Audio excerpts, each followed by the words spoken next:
Date of hearing, that is 31st March 2021.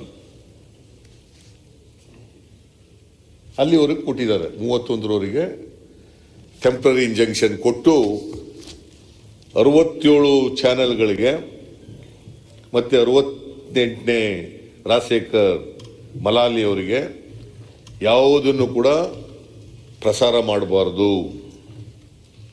ಅದು print media ಇರ್ಬೋದು, television ಇರ್ಬೋದು, social media ಇರ್ಬೋದು, ಯೂಟ್ಯೂಬ್ ಇರ್ಬೋದು, ಯಾವುದೇ ಪ್ರಸಾರ ಮಾಡ್ತಕ್ಕಂಥದ್ದು ಯಾರು ಕೂಡ ಮಾಡಬಾರದು ಅಂತೇಳಿ ಮಾಡಿಬಿಟ್ಟಿದ್ದಾರೆ.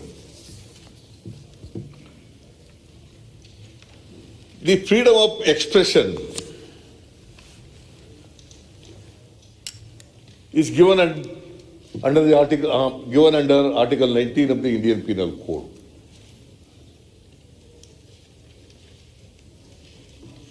And every citizen of this country is expected to know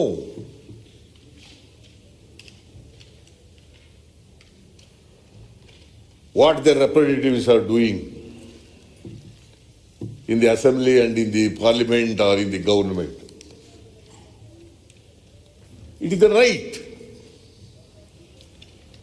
ಅವ್ರು ಏನು ಹೇಳಿದ್ದಾರೆ, ಇಂಜೆಕ್ಷನ್ ಕೊಡದೆ ಹೋಗ್ಬಿಟ್ರೆ ನಾವು ನಮ್ಮ ಕ್ಷೇತ್ರದಲ್ಲಿ ಜನಸೇವೆ ಮಾಡ್ಕೊಂಡಿದ್ದೀವಿ, ಮಂತ್ರಿಗಳಾಗಿ ಜನಸೇವೆ ಮಾಡ್ಕೊಂಡು ಬಂದಿದ್ದೀವಿ, ರಾಜ್ಯದಲ್ಲಿ ನಮಗೆ ಒಳ್ಳೆ ರೆಪ್ಯುಟೇಷನ್ ಇದೆ, ಇದೆಲ್ಲ ಮಣ್ಣುಪಾಲಾಗ್ಬಿಡ್ತದೆ, ತೇಜೋವಧಿ ಆಗ್ಬಿಡ್ತದೆ ಅಂತೇಳಿ ಅವರು ಇಂಜೆಕ್ಷನನ್ನು ತಗೊಂಡಿರ್ತಕ್ಕಂಥದ್ದು. ನನಗೆ ಇವರು ಆಲ್ 6 ಮಿನಿಸ್ಟರ್ಸ್ 2 ಸಾರಿ ಓದ್ತಕ್ಕತ್ತಾರೆ.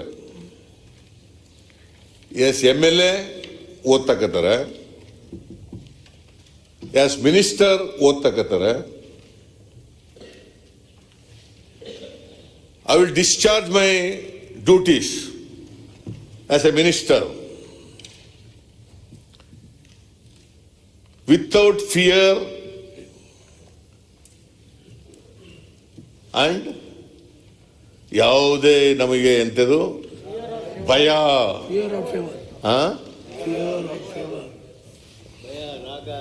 ಭಾಗ ರಾಗ ದ್ವೇಷ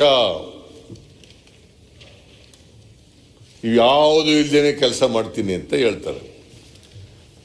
why they are afraid? Why they are feared if they have not done anything?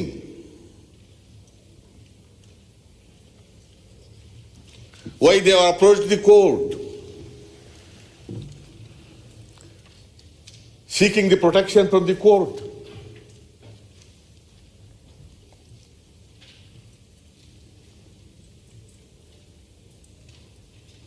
The very fact, ಈಗ ಇವರು ಯಾವುದೇ ಭಯ ಭೀತಿ ಇಲ್ಲದೇನೆ ನಾವು ಮಂತ್ರಿಗಳಾಗಿ ಕೆಲಸ ಮಾಡ್ತೀವಿ, ಸಮಾಜದ ಕೆಲಸ ಮಾಡ್ತೀವಿ, ಸರ್ಕಾರದ ಕೆಲಸ ಮಾಡ್ತೀವಿ ಅಂತನ್ನುವಾಗ ಭಯ ಯಾಕೆ ಇವರಿಗೆ? ಇವರು ಜನರಿಗೆ ಹೆಂಗೆ ರಕ್ಷಣೆ ಕೊಡ್ತಾರೆ? ಇವರು ಅವ್ರ ಕ್ಷೇತ್ರದ ಜನರಿಗೆ, ರಾಜ್ಯದ ಜನರಿಗೆ ಹೆಂಗೆ ರಕ್ಷಣೆ ಕೊಡ್ತಾರೆ? ಅವ್ರಿಗೆ ರಕ್ಷಣೆ ಇಲ್ಲ ಅಂತ ಭಯದಿಂದ ಇರುವಾಗ ಬೇರೆ ಜನರಿಗೆ ಹೆಂಗೆ ರಕ್ಷಣೆ ಕೊಡ್ತಕ್ಕಂಥದ್ದು ಸಾಧ್ಯ ಆಗ್ತದೆ? ಮಾನ್ಯ ಸಭಾಧ್ಯಕ್ಷರೇ, ಒಂದೇ ನಿಮಿಷ. ಇದ್ಯಾಕೆ ಮಧ್ಯದಲ್ಲಿ ಎದ್ದೇಳಬೇಕು ಅಂತ ನಿಮ್ಮದು ಅಭ್ಯಾಸನ? ಅಲ್ಲ, ಮಾತಾಡ್ಲಿಕ್ಕಪ್ಪ, ನಂದೇನು ತಕರಾರಿಲ್ಲ, ಮಾತಾಡಿ. ಮಾನ್ಯ ಸಭಾಧ್ಯಕ್ಷರೇ, ಸನ್ಮಾನ್ಯ ವಿರೋಧ ಪಕ್ಷದ ನಾಯಕರು ಫ್ಯಾಕ್ಟ್ಸನ್ನು ಹೇಳ್ತಾ ಸ್ವಲ್ಪ ಅವರ ಆರ್ಗ್ಯುಮೆಂಟನ್ನು ವಿಸ್ತರಣೆ ಮಾಡ್ತಾ ಇದ್ದಾರೆ. ನನ್ನ ಪ್ರಕಾರ ಮಾನ್ಯ ಸಭಾಧ್ಯಕ್ಷರೇ, ನಾವು ಓತೆಲ್ಲ ತೊಗೊಂಡಿರ್ತೀವಿ, ರಾಗ ದ್ವೇಷ ಭಯ ಇಲ್ಲ ಅಂತ. ಇವತ್ತು ಅವರು ಆತಂಕ ಪಟ್ಟಿರುವಂಥದ್ದು ಈ ಷಡ್ಯಂತ್ರಕ್ಕೆ ಯಾರಾದರೂ ಕೂಡ ಆತಂಕ ಪಡುವಂಥದ್ದು. ಯಾಕಂದರೆ ಉದಾಹರಣೆ ಹೇಳ್ಬಿಡ್ತೀನಿ ನಿಮಗೆ. ನಿಮ್ಮ ಸರ್ಕಾರ ಇದ್ದಾಗ ಒಬ್ಬ ಮಂತ್ರಿಗಳು ಇದೇ ಥರ ಲೈಂಗಿಕ ಕಿರುಕುಳ ಸಿಡಿ ಬಂತು, ಮಾಧ್ಯಮದಲ್ಲೆಲ್ಲ ಬಂತು. ಅಲ್ಲಿ ಆ ಹೆಣ್ಮಗಳೇ ಡೈರೆಕ್ಟಾಗಿ ಕಂಪ್ಲೇಂಟ್ ಕೊಟ್ಟಿದ್ಲು. ಅಷ್ಟೆಲ್ಲ ಆದಮೇಲೆ ತಾವು ರೆಸಿಗ್ನೇಷನ್ ತೊಗೊಂಡ್ರಿ. ಅದೇ ಒಂದೇ ನಿಮಿಷ ಅಲ್ಲ, ಅದೆಲ್ಲ ಟೈಮಿಂಗು ಎಲ್ಲರಿಗೂ ಗೊತ್ತಿರೋ ವಿಚಾರ. ತಾವು ರೆಸಿಗ್ನೇಷನ್ ತೊಗೊಂಡ್ರಿ. ಅದಾದಮೇಲೆ ಒಂದು ಇಂಕ್ವೈರಿ ಕೂಡ ನೀವು ಮಾಡಿಸಿದ್ರಿ. ಆ ಇಂಕ್ವೈರಿಯಲ್ಲಿ ಏನಾಯಿತು, ಅದು ಫೇಕ್ ಸಿ ಡಿ ಅಂತ ಬಂತು, ಕಾನ್ಸ್ಪಿರಸಿ ಫೇಕ್ ಸಿ ಡಿ ಅಂತೆಲ್ಲ ಬಂತು. ಈಗ ಯಾವ ಸಚಿವರು ಅವತ್ತು ರಾಜೀನಾಮೆ ಕೊಟ್ಟಿದ್ದರು ಅವ್ರ ಸ್ಥಾನ ಕಳ್ಕೊಂಡ್ರು, ಮರ್ಯಾದೆನೂ ಕಳ್ಕೊಂಡ್ರು, ಎಲ್ಲ ಕಳ್ಕೊಂಡ್ರು. ಅದನ್ನು ರಿಸ್ಟೋರ್ ಮಾಡೋಕ್ಕಾಗಲಿಲ್ಲ. ನಾನು ಅವ್ರ ತರಪಿ ಮಾತಾಡ್ತೀನಿ ಅಂತಲ್ಲ, ಒಂದು ಘಟನೆ ನಡೆದಂಥ ಸಂದರ್ಭದಲ್ಲಿ ಅದನ್ನು ರಿಸ್ಟೋರ್ ಮಾಡೋಕ್ಕಾಗದಿರುವಂಥ ಸಂದರ್ಭದಲ್ಲಿ ಯಾರು ಷಡ್ಯಂತ್ರಕ್ಕೆ ಒಳಗಾಗಿದ್ದಾರೆ ಅಥವಾ ಒಳಗಾಗ್ತಾರೆ ಅದಕ್ಕೆ ರಕ್ಷಣೆ ಕೊಡೋದಕ್ಕೆ ಕಾನೂನಿದೆ, ಕೋರ್ಟ್ ಇದೆ. ಅದೇ ಸಿ ಡಿಯಲ್ಲಿ ಸಚಿವರ ಜೊತೆಗಿರುವಂಥ ಸಿ ಡಿಯಲ್ಲಿ ಇನ್ನೊಬ್ಬರು ಶಾಸಕರಿದ್ದರು. ಅವ್ರು ಹೋಗಿ ಕೋರ್ಟ್ಗೆ ಹೋಗಿ ಸ್ಟೇ ತೊಗೊಂಬಂದ್ರು. ಅವತ್ತು ನಿಮ್ಮ ಸರ್ಕಾರದಲ್ಲಿ ನಿಮ್ಮ ಶಾಸಕರೇ ಅಲ್ಲಿ ಹೇಳಿದ್ರು ನೋಡಿ, ಅವರು ಹೇಳ್ತಾರೆ, ಹೆಸರು ಹೇಳ್ತಾರೆ. ನಾನು ಹೆಸರು ಹೇಳ್ಬಾರ್ದು ಅಂತ ತೀರ್ಮಾನ ಮಾಡಿದ್ದೀನಿ.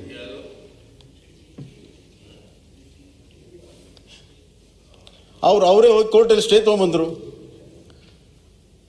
ಯಾಕಂದರೆ ಈ ಒಂದು ಷಡ್ಯಂತ್ರದಲ್ಲಿ ನಾನು ಭಾಗಿಯಾಗಿದ್ದೇನೆ ಅಂತ ಅವ್ರಿಗೆ ಆತಂಕ ಬಂತು. ಕುಂಬಳಕಾಯಿ ಕಳ್ಳ ಅಂತ ಹೆಗಲ್ಮಟ್ಟು ನೋಡ್ಕೊಳ್ಳೋ ಪ್ರಶ್ನೆ ಯಾವಾಗ ಇರಲಿಲ್ವಾ? ಹೀಗಾಗಿ ಒಂದು ಘಟನೆ ಆದಾಗ ಅದರ ಪರಿಣಾಮಗಳು ಸುತ್ತಲೇನಾಗ್ತಿದೆ ಅನ್ನುವಂಥದ್ದು ಇಡೀ ಸಮಾಜಕ್ಕೆ ಗೊತ್ತಿದೆ, ನಮಗೂ ಗೊತ್ತಿದೆ. ಅದಕ್ಕಾಗಿ ಆ ಷಡ್ಯಂತ್ರಕ್ಕೆ ರಕ್ಷಣೆ ತೆಗೆದುಕೊಳ್ಳೋ ಸಲುವಾಗಿ ಕೋರ್ಟ್ನಲ್ಲಿ ಕಾನೂನು ಪ್ರಕಾರ ಅಧಿಕಾರ ಇದೆ, ಆ ಅಧಿಕಾರನ ಅವ್ರು ಚಲಾಯಿಸಿದ್ದಾರೆ. ತಪ್ಪೇನಿದೆ? ಹಂಗಂದ್ರೆ ಎಲ್ಲರೂ ಈ ಥರ fake C D, fabricated C D ಮಾಡ್ತಾ ಹೋದರೆ ನಾಳೆ ನಮ್ಮ ಮೇಲೂ ಬರ್ಬೋದು, ಅವ್ರ ಮೇಲೂ ಬರ್ಬೋದು, ಯಾರ ಮೇಲೂ ಕೂಡ ಬರ್ಬೋದು. ಸೀನಿಯರ್ ಇದು ಮೆಂಬರು ಇನ್ನ ಪ್ರೆಸೆಂಟ್ ಮಾಡ್ತಾ ಇದ್ದಾರೆ. Still we are presenting. ಅವ್ರಿಗೆ ಬೇಕಾದಷ್ಟು ಅವಕಾಶ ಇದೆ ಉತ್ತರ ಕೊಡಕ್ಕೆ, ಏನ್ ಬೇಕಾದ್ರೂ ಹೇಳಕ್ ಅವಕಾಶ ಇದೆ. Is a minister, treasury bench ಅಲ್ಲಿ ಇದ್ದಾರೆ, ನಾವು ಅಪೋಸಿಷನ್ ಪಾರ್ಟಿಲಿ ಇದ್ದೀವಿ. ಮಾತಾಡಕ್ಕೆ ಬಿಡಿ, ಆಮೇಲೆ you just come to a conclusion. ನಾವು ನಿಮ್ಗೆ ಬೇರೆ ವಿಷಯದಲ್ಲಿ ಕನ್ವಿನ್ಸ್ ಮಾಡ್ಲಿಕ್ಕೆ ಏನ್ ನಡೀತು ನಾನು ಏನ್ ಹೇಳ್ತೀನಿ ಅಂತ ಪ್ರಯತ್ನ ಮಾಡ್ತಾ ಇದ್ದೀವಿ. ನಾವು ಏನ್ ಹೇಳ್ತೇವೆ ಕೇಳಿ ಸರ್, ಪ್ಲೀಸ್ ಕೇಳಕ್ಕೆ ಕೂತಿರೋದು, ಪೇಷನ್ಸ್ ಹಿಯರ್ ಕೇಳಿ ನೀವು ಉತ್ತರ ಕೊಡಿ. ಅವ್ರು ನೋಡಿ, ನಮ್ಗೆ ಬರೀ ಹೇಳಕ್ ಮಾತ್ರ ಇದೆ, ನಿಮ್ಗೆ ಅಟ್ಲೀಸ್ಟ್ ಉತ್ತರ ಕೊಡಕ್ಕೆ ನಿಮ್ಗೆ ಅವಕಾಶ ಇದೆಯಲ್ಲ. ಒಂದೇ ನಿಮಿಷ, ನಮ್ಗೆ ಹೇಳಕ್ಕೂ ಅವಕಾಶ ಇಲ್ವಾ? ಅಲ್ಲಿ ನಿಮ್ಗೆ ಪೂರ್ತಿ ಹೇಳೋ ಅವಕಾಶ ಇದೆ, ನಿಮ್ಗಂತೂ ವಿಶೇಷವಾದ ಅವಕಾಶ ಇದೆ. ನಮ್ಮ ವಿರೋಧ ಪಕ್ಷದ ನಾಯಕರು ಅಲ್ಲಿವರೆಗೂ ಫ್ಯಾಕ್ಟ್ಸ್ ಹೇಳ್ತಾ ಇದ್ದು ನಾನು ಸುಮ್ಮನೆ ಕೂತಿದ್ದೇನೆ. ಅವ್ರ ಆರ್ಗ್ಯುಮೆಂಟನ್ನು ವಿಸ್ತರಣೆ ಮಾಡಿದಾಗ ಐ ಥಾಟ್ ಕರೆಕ್ಟ್ ಇಟ್ ಅಷ್ಟೇ. ಮುಂದುವರಿಸಿ.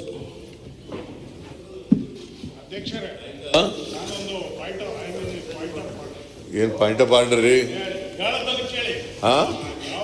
Order as provided under 3. ನಾನು ಇನ್ನೂ ಸಬ್ಮಿಟ್ ಮಾಡಿ ಹೆಂಗ್ರಿ ಅಲೋ ಮಾಡಿದಿರ ಪಾಯಿಂಟ್ ಆಫ್ ಆರ್ಡರ್ಗೆ? ಒಂದ್ ನಿಮಿಷ ಕೇಳ್ಬೇಡ. ಓಕೆ ಮಾಡಿ. ಈಗ ಬೋಪಯ್ಯ ಅವರು ಹೇಳಿ. 6 ಜನ ಮಂತ್ರಿಗಳು ಸೂಟ್ ಫೈಲ್ ಮಾಡಿದ್ದಾರೆ, ಇಂಟೀರಿಯರ್ ಆರ್ಡರ್ ಕೊಟ್ಟಿದ್ದಾರೆ. Matter is still pending before the civil judge for adjudication. ಹಾಗಿರುವಾಗ there is no cause of action ಅಂದ್ರೆ is commenting on the interior order our honourable opposition leader. Can it be allowed?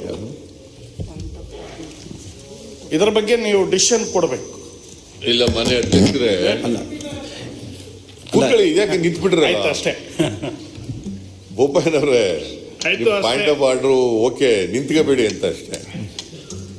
ಮನೆ ಅಧ್ಯಕ್ಷರೇ, ನಾನು ಕಾಸಪ್ action ಇಲ್ಲ ಅಂತ ಹೇಳಿದ್ರೆ ಅದು merit ಮೇಲಲ್ಲ ನಾನು ಹೇಳಿರೋದು. ನನ್ನ ಪ್ರಕಾರ according to me as an advocate there is no cause of action for the titles. ಇದು ಏನಿದ್ರು before the court. That is what I said. There is no cause of action. It does not mean interim order passed by the civil judge may be wrong. Does not mean ಅದು ಕೇಸ್ನ ಅಲ್ಲಿರ್ತಕ್ಕಂಥ ಕೇಸ್ನ prejudice ಮಾಡ್ಬಿಡ್ತದೆ ಅಂತ ಅಲ್ಲ. Because already nothing but temporary cause of action ಇಲ್ಲ ಅಂದ್ರೆ temporary injection is granted. Yes, see it is the discretionary power of the sitting judge. ಅದನ್ನ how can we comment upon here? ಎಲ್ಲ ಕೋರ್ಟ್ ಇರ್ತಕ್ಕಂಥ matter sub judice ಬರಲ್ಲ. ಹಾಗಾದ್ರೆ legislature ಒಂದು parliament ಇವ್ರಿಗಿರ್ತಕ್ಕಂಥ ಜವಾಬ್ದಾರಿಗಳೇನು ಹಾಗಾದ್ರೆ? It is the discretion of the speaker. Yes, I raised you pass any question. It prejudices the proceedings of the matter which is all pending. No, according to me, it does not prejudice ಮಾನ್ಯ the matter which is already there in the court. Sir, Adrinda does not amount to prejudice. Sir, it is I am not speaking on merit of the case. Bommai ಸಾಹೇಬ್ರೆ ಮಾತಾಡಿ ಬಿಡಿ I am sir. not speaking on the merit of the Sir. case. Bommai sir, ಈಗ this matter is a settled matter sir. ಏನು ಅಂದರೆ, if some matter is under education in any court or tribunals, it can't be discussed here, especially the merits of the case can't be discussed here because it is going to influence the proceedings of the court. ಆದ್ರಿಂದ ಬಹಳ ಅಧ್ಯಕ್ಷರು ಎಷ್ಟೋ ಚರ್ಚೆಗಳು ನಡೆದಿದೆ. ಅಲ್ಲ ಒಂದೇ Kaveri tribunal award ಬಗ್ಗೆ ಚರ್ಚೆ ಮಾಡಿದಿಲ್ವಾ? ಒಂದ್ ನಿಮಿಷ ಅದ್ರ ಬಗ್ಗೆ ಚರ್ಚೆ ದಿನೇಶ್, ಮಾಡ್ತೀವಿ. ಸಮಾಧಾನದಲ್ಲಿ ಇದ್ರೆ ಎಲ್ಲವೂ ಚರ್ಚೆ ಆಗುತ್ತೆ. ಟ್ರಿಬ್ಯುನಲ್ ಅವಾರ್ಡ್ ಬಂದ ಮೇಲೆ ಚರ್ಚೆ ಮಾಡಿದಿರಿ. when the proceedings are going on there, it is under education, you can't discuss here. It is going to influence the proceedings there. ಇಲ್ಲ, ಈಗ ಒಂದೇ ನಿಮಿಷ ಸಿದ್ದರಾಮಯ್ಯನವರು, ಒಂದೇ ನಿಮಿಷ. ನಾನು ಡಿ.ಕೆ. ರವಿ ಕೇಸ್ನಲ್ಲಿ ಚರ್ಚೆ ನಡೆದಿದೆ ಇಲ್ಲಿ. Okay, ನಾನು ಹೇಳ್ಬಿಡ್ತೀನಿ. ನ್ಯಾಯಾಲಯದಲ್ಲಿ ಚರ್ಚೆ ನಡೆದಿದೆ. ನಾನು ಒಂದೇ ನಿಮಿಷ, ನಾನು ಬೊಪ್ಪಯ್ಯ ಅವರು ಎತ್ತಿರೋ ಪಾಯಿಂಟ್ ಆಫ್ ಆರ್ಡರ್ಗೆ ಇವರು ಯಾರು Yes, ಗಣೇಶ್ ಅಂತ ಹೇಳ್ಬೋದು. ಒಂದೇ ನಿಮಿಷ. ಗಣಪತಿ merit of the ಕೇಸ್ನಲ್ಲಿ ಇಲ್ಲೇ case ಚರ್ಚೆ discuss ನಡೆದಿದೆ. ಈಗ ಆಯ್ತು, ನಂಗೆ ಇಲ್ಲೇ ಚರ್ಚೆ ನಡೆದಿದೆ. ಗೊತ್ತಾಯ್ತು. ಕೋರ್ಟ್ ನಲ್ಲಿ ಇರ್ಲಿಲ್ವ ಮ್ಯಾಟರ್? ಕೋರ್ಟ್ ವಿಷಯ ಚರ್ಚೆ ಮಾಡಿಲ್ಲ. ಕೋರ್ಟ್ ಗಿಂತ ಮುಂಚೆ, ಕೋರ್ಟ್ ಆದ ನಂತರ ಚರ್ಚೆ. ಇಲ್ಲ ಕೋರ್ಟ್ ನಲ್ಲಿ ಇರುವ ಎಫ್ಐಆರ್ ಒಂದೇ ನಿಮಿಷ, ಒಂದೇ ನಿಮಿಷ, ಒಂದೇ ನಿಮಿಷ ಹೋಗಿ ಕೋರ್ಟ್ ನಲ್ಲಿ when the law was put into motion in the court, ಹಾಗಾಗಿರೋದು ಇಲ್ಲಿ ಚರ್ಚೆ. ಓಕೆ, ಒಂದೇ ನಿಮಿಷ. ನಾನು ಬೋಪಯ್ಯ ಅವರು ಎತ್ತಿರುವಂಥ ಪಾಯಿಂಟ್ ಆಫ್ ಆರ್ಡರಿಗೆ ನಾನು ತಮ್ಮ ಮಾತನ್ನು ಕೇಳಿದ್ದೀನಿ, ಬಸವರಾಜ ಬೊಮ್ಮಾಯಿ ಅವ್ರ ಮಾತನ್ನು ಕೇಳಿದ್ದೀನಿ. ಒಟ್ಟಾರೆ ಇಷ್ಟೇ, ಈಗ ಕೋರ್ಟ್ನಲ್ಲಿ ಅವರಿಗೆ ಒಂದು ರಿಲೀಫ್ ಸಿಕ್ಕಿದೆ. ಈಗ 6 ಜನ ಯಾರು ಅಪೀಲ್ ಮಾಡ್ಕೊಂಡಿದ್ರೋ ಅವರಿಗೆ ಟೆಂಪರರಿ ಇಂಜೆಕ್ಷನನ್ನು ಗ್ರ್ಯಾಂಟ್ ಮಾಡಿದೆ ಕೋರ್ಟು. ಈಗ ಒಂದು ಹಂತದಲ್ಲಿ ಅದಿದೆ. ಹಾಗಾಗಿ ತಾವು ಮೆರಿಟ್ಗೆ ಹೋಗ್ತಾ ಇಲ್ಲ, ಕೇಸ್ ಮೆರಿಟಿಗೆ ನೀವೇನು ಡಿಸ್ಕಷನ್ನಿಗೆ ಹೋಗ್ತಾ ಇಲ್ಲ. ಒಟ್ಟಾರೆ ನಿಮ್ಮೆಲ್ಲರಿಗೂ, ಈ ಸದನಕ್ಕೆ ಎಲ್ಲರಿಗೂ ಗೊತ್ತಿದೆ, ಯಾವುದೇ ಎನ್ಕ್ವೈರಿಗೆ ನಾವು ಇನ್ಫ್ಲೂಯೆನ್ಸ್ ಆಗೋ ರೀತಿಯಲ್ಲಿ ನಮ್ಮ ವಾದಗಳು ಇಲ್ಲಿ ಇರಬಾರ್ದು ಅನ್ನೋದನ್ನು ಮತ್ತೊಮ್ಮೆ ಸ್ಪಷ್ಟಪಡಿಸ್ಬಿಡ್ತೀನಿ ನಾನು. ಅದೆಲ್ಲರಿಗೂ ಗೊತ್ತಿದೆ, ಆದರೂ ಇನ್ನೊಂದು ಸಲ ಅದನ್ನು ಸ್ಪಷ್ಟಪಡಿಸ್ಬಿಡ್ತೀನಿ. ತಾವು ಮುಂದುವರಿಸಿ. ಇಲ್ಲ, ಪ್ರಿಜುಡಿಸ್ ಆಗಲ್ಲ ಅನ್ನೋದಕ್ಕೆ ನಾನೇ ಹೇಳಿದ್ನಲ್ಲ, ಕೌಲ್ ಅಂಡ್ ಶೆಕ್ಟರ್ ಪುಸ್ತಕ ಓದ್ಲಾ? ಈಗ ನಾನೇ ಏನು ಹೇಳಿದೆ, ಅದಕ್ಕೆ ಆಗದೆ ಹೋದಾಗೆ ತಾವು ಮುಂದುವರಿಸಿ ಚರ್ಚೆ. 1190 ಅದಕ್ಕೆ ಈಗ ಪೇಜ್ 1190 ಈಗ ತನಿಖೆಗೆ ಅದು ಇನ್ಫ್ಲೂಯೆನ್ಸ್ ಆಗದೆ ಇರೋ ರೀತಿಯಲ್ಲಿ ತಾವು ತಮ್ಮ ಮಾತನ್ನ ಮುಂದುವರಿಸಿ.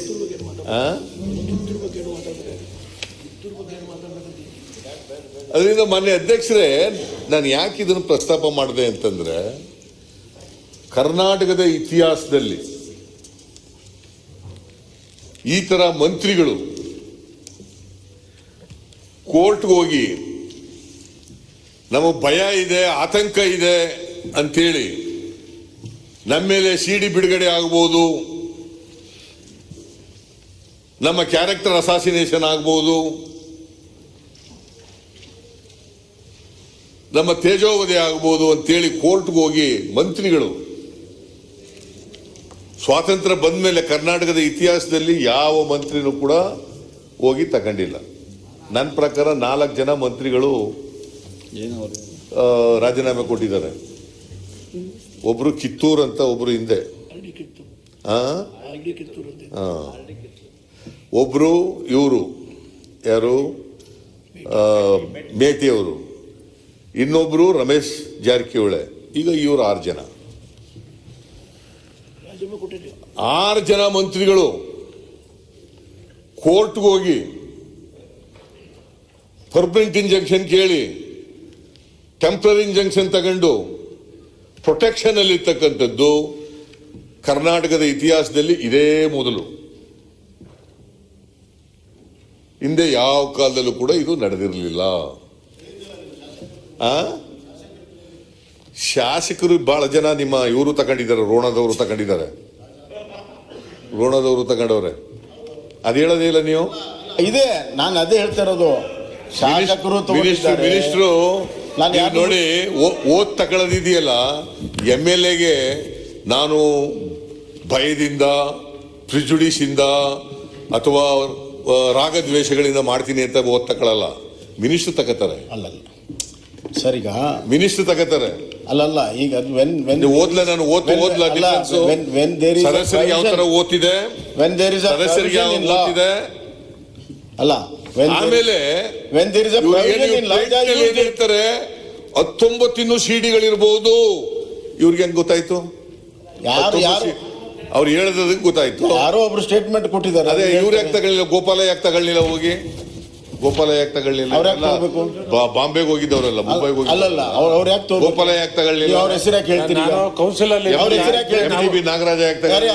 ಅವ್ರ ನೀವು ಹೆಂಗ್ ಹೇಳ್ತೀರಿ ಅವ್ರ ಹೆಸರು? ಕೌನ್ಸಿಲ್ ಅಲ್ಲಿ ನಾನು ಇರಲಿಲ್ಲ, ಇದ್ರೆ ನಾವು ನೀವ್ ಹೆಂಗ್ ಹೆಸರು ಹೇಳ್ತೀರಿ? ಲೇಟ್ ಆಯ್ತು ಹೇಳ್ತೀರಿ. ಅವ್ರ ಯಾಕೆ ತಗೊಳ್ಳಿಲ್ಲ ಅಂದ್ರೆ ಗೋಪಾಲ ಏನೇನ್ ಹೇಳ್ತಾರೆ? ಕೌನ್ಸಿಲ್ ಏನು ಮಾಡಿಲ್ಲ, ಆದ್ರೆ ತಗೊಂಡಿಲ್ಲ. ಇಲ್ಲ ಕೌನ್ಸಿಲ್ ಅಲ್ವೇನ್ರಿ ಹೇಳೋದು ಗೋಪಾಲ ಏನು ಮಾಡಿಲ್ಲ, ಅದರಿಂದ ತಗೊಂಡಿಲ್ಲ. ಅಲ್ಲ ಗೋಪಾಲ ಇದು ಸರಿಯಲ್ಲ. ಪತ್ರಿಕೆಯಲ್ಲಿ ಬಂದಿದೆ. ಇದು ಸರಿಯಲ್ಲ ಸರ್. ಈಗ 6 ಜನ ಅವ್ರು ಕೋರ್ಟ್ಗೆ ಹೋಗಿದ್ದಾರೆ ಅಂತ ಹೇಳಿದ್ದಾರೆ, ಆಯ್ತು. ಇವ್ರು ಯಾಕೆ ತಗೊಂಡಿಲ್ಲ, ಅವ್ರು ಯಾಕೆ ತಗೊಂಡಿಲ್ಲ ಅಂತ ಹೆಸರು ಹೇಳಿಸ್ತಿರಲ್ಲ ನೀವು ಇಲ್ಲಿ. ನಾವು ಹೇಳ್ಬೋದು ನೀವ್ ಯಾಕೆ ತಗೊಂಡಿಲ್ಲ, ನೀವ್ ಯಾಕೆ ತಗೊಂಡಿಲ್ಲ. ಹೌದು, ನನಗೂ ಹೇಳಿ. 19 ಜನರಲ್ಲಿ ಅಂತ ನನಗೂ ಹೇಳಿ. ನಾನು ಕೋರ್ಟ್ ಹೋಗಿದ್ದೀನಾ? ಅಲ್ಲ 19 ಜನ ನಾನು ಕೋರ್ಟ್ ಹೋಗಿದ್ದೀನೇನ್ರಿ? 19 ಜನ ಯಾರು ಹೇಳಿದ್ದಾರೆ. 19 ಜನ ಯಾರ್ಯಾರು ಆ ಕಡೆಯವರು ಇರ್ಬೋದು, ಈ ಕಡೆ ಇರ್ಬೋದು. ಕೇವಲ ಪಾಪ ಆ ಕಡೆಯವರಲ್ಲ, ಈ ಕಡೆಯವರಲ್ಲ, ಇಲ್ಲಿ ಇವರೇ ಮೆನ್ಷನ್ ಮಾಡಿದ್ದಾರೆ. ಬಸವರಾಜ್, ಆಮೇಲೆ ಉತ್ತರ ಕೊಡ್ರಿ ನೀವು. ಅಲ್ಲ ಈಗ ನೀವು ಪ್ಲೀಸ್, ನಾನು ಕೂತ್ಕೊಂಡಿದ್ದೆ, ನಾನೇನ್ ಹೇಳೋದು? Please tell all these things in your reply. ಹೇಳಿದ್ರೆ ನಂದೇನು ತಕರಾರಿಲ್ಲ. ಓಕೆ, ಕೂತ್ಕೊಳ್ಳಿ ಪ್ಲೀಸ್. ನೀವು ಪಾಪ ಗೋಪಾಲ ಮಾಡಿ ನನ್ನನ್ನ ಡಿಸ್ಟರ್ಬ್ ಮಾಡಬೇಡಿ. ಅಲ್ಲ ಈ ಕಡೆಯವ್ರು ಒಂದು 4 ಮಂದಿ ಜನ ಹೆಸರು ಹೇಳಿ, ಅವಾಗ ಸರಿ ಆಗ್ತದೆ. ಆ ಕಡೆಯವರು ಈ ಕಡೆಯವರು ನೋಡಪ್ಪ. ಮಾಧ್ಯಮದವರು ಗೋಪಾಲಯ್ಯನವ್ರಿಗೆ ಒಂದು ಪ್ರಶ್ನೆ ಕೇಳಿದ್ರು, ನೀವ್ ಯಾಕ್ರಿ ಹೋಗಿಲ್ಲ ಅಂತ. ಏನ್ ಹೇಳಿದ್ರು ಅವರು? ನನ್ ಮೇಲೆ ಯಾವ ತರದ್ದು CD ಇಲ್ಲ, ನಾನೇನ್ ಭಯ ಪಡಬೇಕಾದ ಅಗತ್ಯ ಇಲ್ಲ, ನಾನು ಆತಂಕ ಪಡಬೇಕಾದ ಅಗತ್ಯ ಇಲ್ಲ, ಕೋರ್ಟ್ ಹೋಗಲ್ಲ ಅಂತ ಹೇಳಿದ್ದಾರೆ. ಮಾರನೇ ದಿನ ನಾವು ತಗೊಬೇಕು ಅಂತಕ್ಕಂಥದ್ದು ಇದು ಮಾಡ್ದು, ಆಮೇಲೆ ತೀರ್ಮಾನ ತಗೋಬೇಕು ಅಂತ ಇದ್ದು ನಾವೆಲ್ಲರೂ ಒಟ್ಟಿಗೆ ನಾವೆಲ್ಲ ಸಹೋದ್ಯೋಗಿಗಳು. ಆ ತರ ಯಾವ್ದು ನಡೆದಿಲ್ಲ. ಅಲ್ಲ ಆ ತರ ಯಾವ್ದು ನಡೆದಿಲ್ಲ.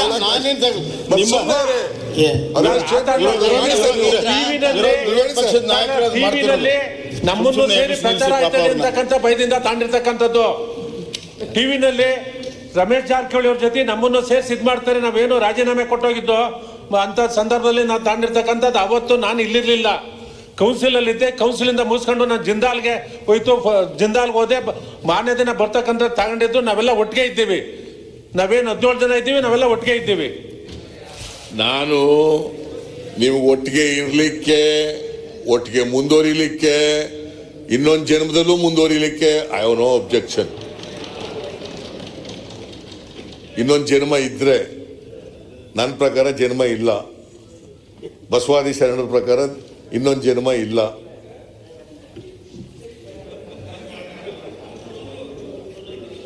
ಎಸ್, ಸೋಮಣ್ಣ ನಿನಗೂ ಗೊತ್ತಿದೆಯಲ್ಲ ಇದು.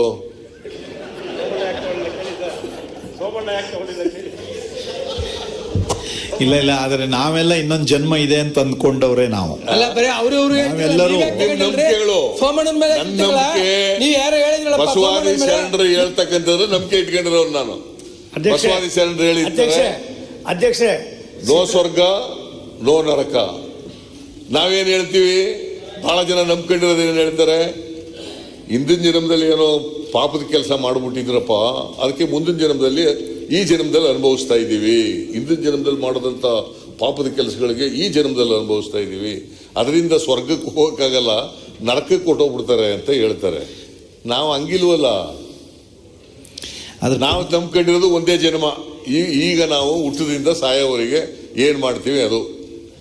ಕುವೆಂಪು ಹೇಳ್ತಾರಲ್ಲ, ಹುಟ್ಟುವಾಗ ವಿಶ್ವಮಾನವನಾಗಿ ಹುಟ್ಟುತ್ತವೆ, ಸಾಯುವಾಗ ಅಲ್ಪಮಾನವನಾಗಿ ಸಾಯ್ತಾರೆ ಮನುಷ್ಯರು. ಇಂದ ಪುನರ್ಜನ್ಮ, ಸ್ವರ್ಗ, ನರಕ ಎಲ್ಲ ಈಗಲೇ ಇದ್ದಾವೆ, ಇಲ್ಲೇ ಇದ್ದಾವೆ, ಎಲ್ಲ ಇಲ್ಲೇ. ಅದರಿಂದ ಮನೆ ಅಧ್ಯಕ್ಷರೇ, ಆದ್ರೆ ಈ ವಿಷಯಕ್ಕೆ ಇನ್ನೊಂದ್ಸಲ ಚರ್ಚೆ ಮಾಡೋಣ ನಾವು ಬೇರೆ ಒಂದ್ಸರಿ ಪ್ರತ್ಯೇಕವಾಗಿ. ಚರ್ಚೆ ಮಾಡಬೇಕಾದ್ರೆ ಹೌದು. ಯಾಕೆಂದ್ರೆ- ಯಾವತ್ತಾರು ಒಂದಿನ ಹೌದು. ಅಲ್ಲ, ನಾನು ನೀವು ಮತ್ತೆ ಸದನದಲ್ಲಿ ತಂದ್ಬಿಡ್ಬೇಡಿ ಅದನ್ನ. ನೀವು ಮತ್ತದು ಒಂದು ಇಲ್ಲ ಇಲ್ಲ, ನಾನು ನೀವು ಚರ್ಚೆ ಮಾಡುವ. ನಾವು ನೀವು ಚರ್ಚೆ ಮಾಡೋಣ. ಸದನದಲ್ಲೆಲ್ಲ ಚೇಂಬರ್ ಬರ್ತೀನಿ, ಪುನರ್ಜನ್ಮದ ಬಗ್ಗೆ ಅಲ್ಲಿ ಮಾತಾಡೋಣ. ಚೇಂಬರ್ ನಲ್ಲಿ ಒಂದಿನ ಡಿಗ್ರಿ ಮಾಡಿ ಬರ್ತೀನಿ ನಾನು. ಮಾಡೋಣ. ಓಕೆ. ಅದರಿಂದ ಮನೆ ಅಧ್ಯಕ್ಷರೇ, ಟೇಬಲ್ನಾಗ ಯಾವ ವಿಷಯ ಗೊತ್ತಾಗಲಿಲ್ಲ ಸರ್. ಚರ್ಚೆ ಮಾಡೋಣ ಇಬ್ರು ಅಂದ್ರೆ ಯಾವ ವಿಷಯ? ಬಸವಣ್ಣನ ವಿಷಯನೋ, ಬಸವಣ್ಣನ ವಿಷಯನೋ, ಸಿಡಿ ವಿಷಯ? ಇವ್ರು ಏನ್ ಹೇಳ್ತಾರೆ, ರಮೇಶ್ ಕುಮಾರ್ನಿಗೆ ಷಡ್ಯಂತ್ರ ರಮೇಶ್ ಜಾರಕಿಹೊಳಿಗೆ ಷಡ್ಯಂತ್ರ ನಡೆದ್ಬಿಟ್ಟದೆ, ನಮಗೂ ಷಡ್ಯಂತ್ರ ಆಗ್ಬಿಡ್ಬಹುದು, ನಮಗೂ ಷಡ್ಯಂತ್ರ ನಡಿಬಹುದು. ವೈ ಅದಕ್ಕೆ ಇವ್ರು ಯಾಕೆ, ಬಸವರಾಜ ಬೊಮ್ಮಾಯಿ ಯಾಕೆ ಷಡ್ಯಂತ್ರ ನಡೀತದೆ ನಮಗೂ ಅಂತ ಅನ್ಕೊಂಡಿಲ್ಲ, ಜಗದೀಶ್ ಶೆಟ್ಟರ್ ಯಾಕೆ ಅನ್ಕೊಂಡಿಲ್ಲ, ಈಶ್ವರಪ್ಪ ಯಾಕೆ ಅನ್ಕೊಂಡಿಲ್ಲ, ಕತ್ತಿ ಯಾಕೆ ಅನ್ಕೊಂಡಿಲ್ಲ, ಯಾರು ಬಾಂಬೆಗೆ ಹೋಗಿದ್ರಲ್ಲ ಅವ್ರು ಅಷ್ಟೇ ಜನ ಯಾಕಪ್ಪ ಅನ್ಕೊಂಡ್ಬಿಟ್ರು? ಬೇರೆಯವ್ರು ಯಾರು ಅನ್ಕೊಂಡಿಲ್ಲ, ಸೋಮಣ್ಣ ಅನ್ಕೊಂಡಿಲ್ಲ, ಕಾರಜೋಳ ಅನ್ಕೊಂಡಿಲ್ಲ. ಸರ್ ಯಾಕೆ ಅನ್ಕೊಂಡ್ರು ಅಂದ್ರೆ ನಿಮ್ ಸರ್ಕಾರವನ್ನ ಕೆಡವಿ ಅವ್ರು ಬಾಂಬೆಗೆ ಹೋಗಿದ್ರು. ಬಾಂಬೆಗೆ ಹೋಗಿದ್ರಿಂದ ಅವ್ರ ಮೇಲೆ ನಿಮ್ ಪಕ್ಷದವ್ರು ಷಡ್ಯಂತ್ರ ಮಾಡಬಹುದು ಅಂತಕ್ಕಂಥ ದೃಷ್ಟಿಯಿಂದ ಮಾಡಿದ್ರು. ಈಗ ಒಂದ್ ನಿಮಿಷ, ಈಗ ಏನಾಗ್ತದೆ ಅಂತ ಹೇಳಿದ್ರೆ, ಒಂದು ಈಗ ಮೇಟಿ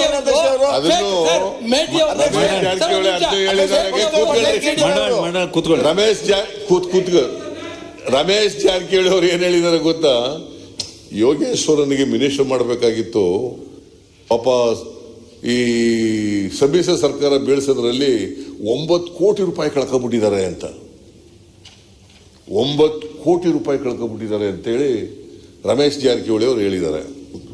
ಅವರಿಗೆ ಪಾಪ ಮನೆ ಸಾಲ ಮಾಡ್ಕೊಂಡು MTB ನಾಗರಾಜ್ ಹತ್ರ ಸಾಲ ತಕೊಂಡು 9 ಕೋಟಿ ಖರ್ಚು ಮಾಡಿಬಿಟ್ಟಿದ್ದಾರೆ. ಅದರ ಅರ್ಥ ಸರ್ಕಾರ ಬೆಳೆಸಲಿಕ್ಕೆ ದುಡ್ಡು ಖರ್ಚು ಮಾಡಿದ್ರು ಅಂತ ಆಯ್ತಲ್ಲ. ಅಧ್ಯಕ್ಷರೇ, ಅಡ್ಮಿಟೆಡ್ಲಿ ನಾನು ಆವತ್ತೇ ಮೀಡಿಯಾಗಳವ್ರು ಕೇಳಿದಾಗ ಹೇಳಿದ್ದೆ, ಅಡ್ಮಿಟೆಡ್ಲಿ ಇದೆಲ್ಲ ಅಪ್ಪಟ ಹಸಿ ಸುಳ್ಳು. ಅಲ್ಲಪ್ಪ, ನಾನು ಹೇಳೋದಲ್ರಿ, MTB ಸಾಲನೂ ಕೊಟ್ಟಿಲ್ಲ, ಯೋಗೇಶ್ವರ್ ಹೇಳಿರೋದು. ಇಲ್ಲ ಅಲ್ಲ, ರಮೇಶ್ ಜಾರಕಿಹೊಳಿ ಹೇಳಿರೋದು. ಅವ್ರು ಹೇಳಿದ್ದಾರೆ, ನನ್ನ ಮೀಡಿಯಾಗಳವ್ರು ಕೇಳಿದಾಗ ಹೇಳಿದ್ದೀನಿ, ನಾನು ಅವ್ರಿಗೂ ಸಾಲನೂ ಕೊಟ್ಟಿಲ್ಲ, ನೋಡಪ್ಪ, ಇಲ್ಲಿ ನೋಡಿ ಓದ್ತೀನಿ, ಸ್ವಲ್ಪ ಕೂತ್ಕೊಳ್ರಿ. ರಮೇಶ್ ಜಾರಕಿಹೊಳಿ, ಸುಳ್ಳು. ಸರ್ಕಾರ ರಚನೆಗಾಗಿ CP ಯೋಗೇಶ್ವರ್ ತಮ್ಮ ಮನೆಯ ಮೇಲೆ 9 ಕೋಟಿ ರೂಪಾಯಿ ಸಾಲ ಮಾಡಿದ್ದರು. MTB ನಾಗರಾಜ್ ಕಡೆಯಿಂದ ಸಾಲ ತಂದರು ಎಂದು ಜಲಸಂಪನ್ಮೂಲ ಸಚಿವ ರಮೇಶ್ ಜಾರಕಿಹೊಳಿ ಹೇಳಿದರು. ನಾನು ಹೇಳಿದ್ದೆ ಇದು, ನನ್ನ ಅದು ಉತ್ತರನೂ ಕೊಟ್ಟಿದ್ದೇನೆ. ನಾನು ಹೇಳಿದ್ದಲ್ಲ ಇದು, it is the statement of mister Ramesh Jarkiholi. ಇದ್ದಿನೇ ಮಾಡಿದಾರ ರಮೇಶ್ ಜಾರಕಿಹೊಳಿ? ಇಲ್ಲ, ಇದು ಹೇಳಿಲ್ಲ, ರಿಪೋರ್ಟ್ ಆಗ್ಬಿಟ್ಟದೆ ಅಂತ. ಇದು ಎಲ್ಲ ಪೂರ್ವ ಹೋದಕ್ಕೆ ಹೋಗಲ್ಲ. ನಾನು ಬಾಂಬೆ ಟೀಮ್ನ ಕ್ಯಾಪ್ಟನ್ ಅಲ್ಲ, ಕೊನೆಯ ಸದಸ್ಯ. ನಾಗೇಶ್ ಮುನಿರತ್ನ ಡ್ರಾಪ್ ಆಗಿದ್ದಾರೆ ಎನ್ನುವ ಕಲ್ಪನೆ ಇರಲಿಲ್ಲ. ಮುಂದಿನ ದಿನಗಳಲ್ಲಿ ಮಂತ್ರಿ ಮಾಡುತ್ತೇವೆ. ಸೋತವರಿಗೆ ಮನ್ನಣೆ ನೀಡಿದ್ದಕ್ಕೆ ಅಮಿತ್ ಶಾ ಅವರಿಗೆ ದೂರು ನೀಡುವ ಕೆಲ ಶಾಸಕರ ಹೇಳಿಕೆಗೆ ಯೋಗೇಶ್ವರಿಗೆ ಅಂದು ನಮ್ಮನ್ನು ಒಗ್ಗೂಡಿಸುವುದು ಯಾಕೆ ಬೇಕಿತ್ತು? ಕಷ್ಟಪಟ್ಟು ಆರೋಗ್ಯ ಹಾಳು ಮಾಡಿಕೊಂಡು ಆಗ ಅವರೆಲ್ಲ ಎಲ್ಲಿದ್ದರು ಎಂದು ಪ್ರಶ್ನಿಸಿದರು. ಇದು ಇವರೇ ಹೇಳಿರೋದು, ರಮೇಶ್ ಜಾರಕಿಹೊಳಿ ಹೇಳಿರೋದು. Yogeshwar MLC and is a minister now. ಅವ್ರು ಹೇಳಿರೋದು ಇದು. ನೀವು ಯಾರ್ಯಾರು Does it not amount to economic offense? Corruption? ED? Does it not amount? Money laundering? ನಮ್ಗೆ ಅವೆಲ್ಲ ಗೊತ್ತಿಲ್ಲ. ಮನಿ ಲಾಂಡ್ರಿಂಗ್ ಅನುಭವಿಸ್ತಾ ಇರೋದ್ರಿಂದ ಗೊತ್ತಿದೆ. ED ಯಾಕೆ ಬರ್ತಾ ಇದ್ದೀರಿ? ಯಾಕೆ ಬರ್ತಾ ಇದ್ದೀರಿ? ನನ್ನ ಮೇಲೆ income tax, economic offence court, benami property, ED, CBI. ನೀನ್ ಹೇಳಿದ್ಮೇಲೆ ಅಲ್ಲಲ್ಲ ಇನ್ನೊಂದ್ ಮೇಲೆ ಯಾಕೆ ಕೊಡ್ಲಿಲ್ಲ? ಅದು ಈಗ ನೀವು ನಿಮ್ಮ ಮೇಲೆ ಕೊಟ್ಟಿದ್ದಾರೆ ಅಂತ ಹೇಳ್ತಾ ಇದ್ದೀರಿ. ಕಾಮಲಿಂಗಡಿ ಮೇಲೆ ಯಾಕೆ ಕೊಟ್ಟಿಲ್ಲ? ಯಾಕೆ ಮೇಲೆ ಯಾಕೆ ಕೊಟ್ಟಿಲ್ಲ? ಅದನ್ನೇ ಹೇಳ್ತಾ ಇರೋದು. ಅದಕ್ಕೆ ಇಷ್ಟು 9 ಕೋಟಿ ರೂಪಾಯಿಗೆ ನನ್ನ ಮೇಲೆ ಎಲ್ಲ ಕೊಟ್ಟಿದ್ದಾರೆ ಅಂತ ನಿಮ್ಮಲ್ಲಿ ಕರೋಡ್ಪತಿಗಳಿಲ್ವಾ? ಅವ್ರ ಮೇಲೆ ಯಾಕೆ ಕೊಟ್ಟಿಲ್ಲ? 9 ಕೋಟಿ ನಿಮ್ಮ ರೂಪಾಯಿಗೆ ಶೆಟ್ಟಿ ಅಂತ ಈಗಲಾರು ತಿಳ್ಕೊಡ್ರಿ ಸ್ವಾಮಿ 2 ಲಕ್ಷ ರೂಪಾಯಿ ಮೇಲೆ ಕ್ಯಾಶ್ ಇದ್ರೆ ಯಾಕೆ ಇಲ್ಲಿ ವಿಷಯ ಎತ್ತವ್ರೆ ಅಂದ್ರೆ ಒಂದೇ ನಿಮಿಷ. ಈಗ ಸನ್ಮಾನ್ಯ ಅಧ್ಯಕ್ಷರೇ, ಬೇಲ್ ಹೇಳ್ತಿದ್ದಾರೆ ಸನ್ಮಾನ್ಯ ವಿರೋಧ ಪಕ್ಷ ನಾಯಕರು. ನಾನು ಆ ಪಕ್ಷದಲ್ಲಿದ್ದಾಗ ಚಾಮರಾಜನಗರ ಮಂತ್ರಿಗಳು ಅವರ ಕಚೇರಿಯಲ್ಲಿ 20 ಲಕ್ಷ ಸಿಕ್ತು ಅಂತೇಳಿ ಬೇಲ್ ತಗೊಳ್ಳೋ ನೆಸೆಸಿಟಿ ಇರಲಿಲ್ಲ. ಅವ್ರದ್ದು ಅಮೌಂಟ್ ಆಗಿದೆ ಹೋಗಿದ್ರೆ ಶುದ್ಧವಾಗಿದ್ರೆ ಒಂದ್ ನಿಮಿಷ ಮಂತ್ರಿಗಳು ಯಾಕೆ ಕಚೇರಿ ನನಗೂ ಅದು ಸಂಬಂಧ ಇಲ್ಲ. ನಾವು ಯಾಕೆ ಕೊಟ್ಟಿದ್ವಿ? ಇಡಿ ಸಂಬಂಧ ಅಲ್ಲ ರೀ. ಅದು ವಾಪಸ್ ಸಂಬಂಧ ಅಲ್ಲ. ನಿಮ್ ಸಂಬಂಧ ಇಲ್ಲ ಮೇಲೆ ಬೇಲ್ ಹಾಕಿ ತಗೊಂಡ್ರೆ ಕಂದಾಯ ಸಚಿವರ ಪಿ ಎಲ್ ಹತ್ತು ಸಿಕ್ಕಿದ್ದು ತಗೊಂಡು ನಿಮ್ ಕಂದಾಯ ಸಚಿವರ ಹತ್ರ ಸಿಕ್ಕಿದ್ದು ತಗೊಂಡ್ರಿ ಹೇಳಿ. ನಾನು ಡಿಸೈಡ್ ಆಗಿದೆ ತಗೊಂಡೇ ಇಲ್ಲ. ಎಲ್ಲಿ ತಗೊಂಡಿದ್ದೆ? ಡಿಸೈಡ್ ಆಗಿದೆ ಬಿಲ್ ತಗೊಂಡ್ರೆ ನೋಡ್ತೀನಿ. ನೀವು 20 ಲಕ್ಷ ನಿಮ್ ಸ್ಟಾಫ್ ತಗೊಂಡ ಅಂದ್ಮೇಲೆ ಯಾರು ತಗೊಂಡ್ರು? ಬೇರೆ ಯಾಕೆ ಬೇಲ್ ಹೋದ್ರಿ? ಬೇಲ್ ಎಲ್ಲಿ ತಗೊಂಡು ತೋರ್ರಿ? ಯಾರ್ದು? ನನ್ನ ಕಚೇರಿ ಸಿಕ್ಕಿ ನನ್ನ ಕಚೇರಿ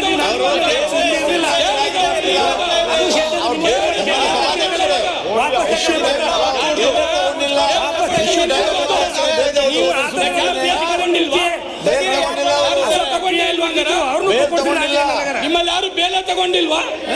ಯಾರು ಬೇಲ್ ತಗೊಂಡಿಲ್ಲ? ಕೇಳ್ತೀರಿ ಸ್ವಾಮಿ? ಬೇಲ್ ತಗೊಂಡಿಲ್ವಾ ಯಾರ ಹತ್ರ ಮಾತಾಡ್ತಾರೆ? ಡಿಸೈಡ್ ಆಗಿದೆ ಇಲ್ವಾ? ಅಪೋಸಿಷನ್ ಲೀಡು ಸಿದ್ದರಾಮಯ್ಯ ಸಾಹೇಬರು ತಮ್ಮ ಪಾರ್ಟಿಯಲ್ಲಿ ಈ ಕಡೆ ಕೂತವು ಅಥವಾ ಈ ಕಡೆ ಕೂತವು ಯಾರು ಬೇಲ್ ತಗೊಂಡಿಲ್ಲ, ಯಾರು ತಗೊಂಡಿಲ್ಲ ತಾವು ಬೇಲ್ ಅಂತ ಹೇಳಿ ಅದಲ್ಲ. ಅದು ಡಿಫೆನ್ಸ್ ರಾಸಲೀಲೆ ಅವರೆಲ್ಲ ಬೇಲ್ ತಗೊಂಡಿರೋದಕ್ಕೆ ನಾನು ತಗೋತೀನಿ ಅನ್ನೋದು ಡಿಫೆನ್ಸ್.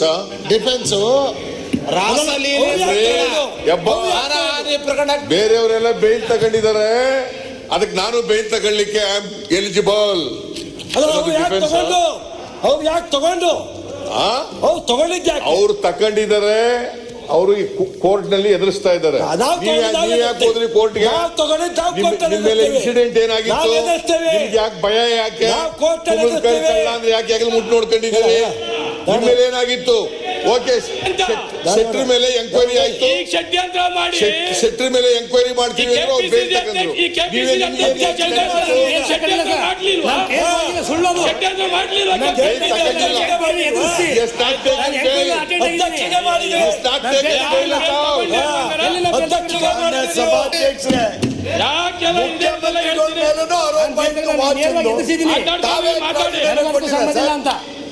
ಅಲ್ಲ ನಿಮ್ ಸರ್ಕಾರ ಇದ್ದಾಗ ನಿಮ್ಮ ಮೇಲೆ ಆರೋಪ ಇರ್ಲಿಲ್ವಾ? ಮೊನ್ನೆ ವಾಚ್ ಬರ್ಲಿಲ್ವಾ? ನೀವೇ ಇದ್ಕೊಳ್ಲಿಲ್ಲ?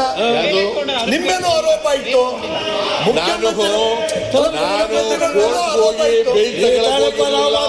ಇರ್ಲಿಲ್ವಾ ತಮ್ಮ ಹತ್ರ ಆರೋಪ? ಇಟ್ ಅಮೌಂಟ್ಸ್ ಟು, ನೀವು ಕೂತ್ಕೊಳ್ರಿ ನಾರಾಯಣಗೌಡ್ರೆ, it amounts to temporary injection ತಗೊಂಡಿದ್ದೀರಲ್ಲ, it amounts to anticipatory bale.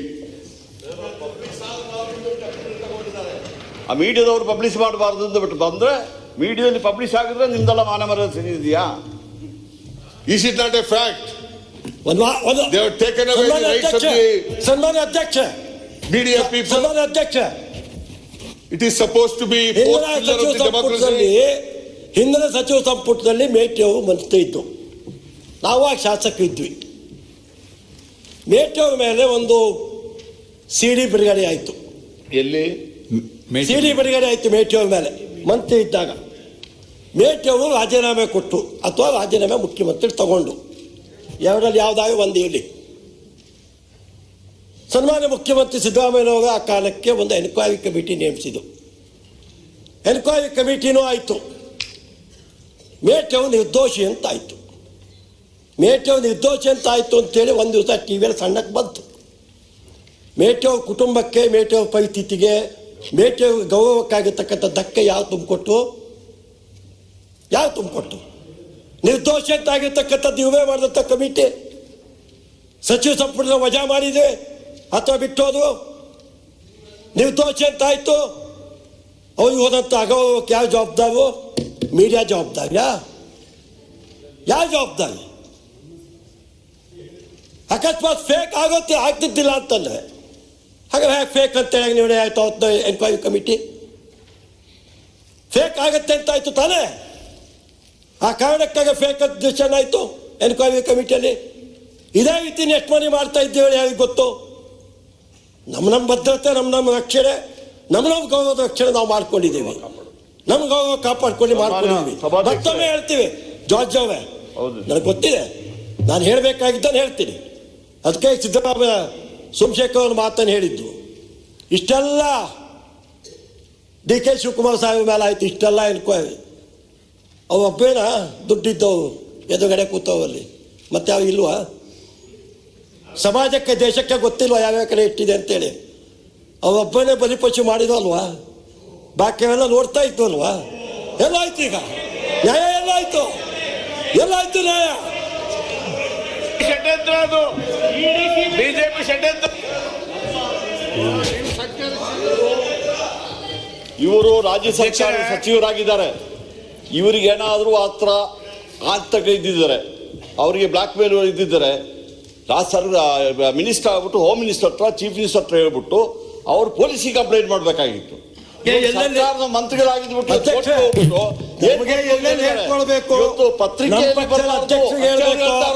ಮುಖ್ಯಮಂತ್ರಿಗಳಿಗೆ ಹೇಳಬೇಕು,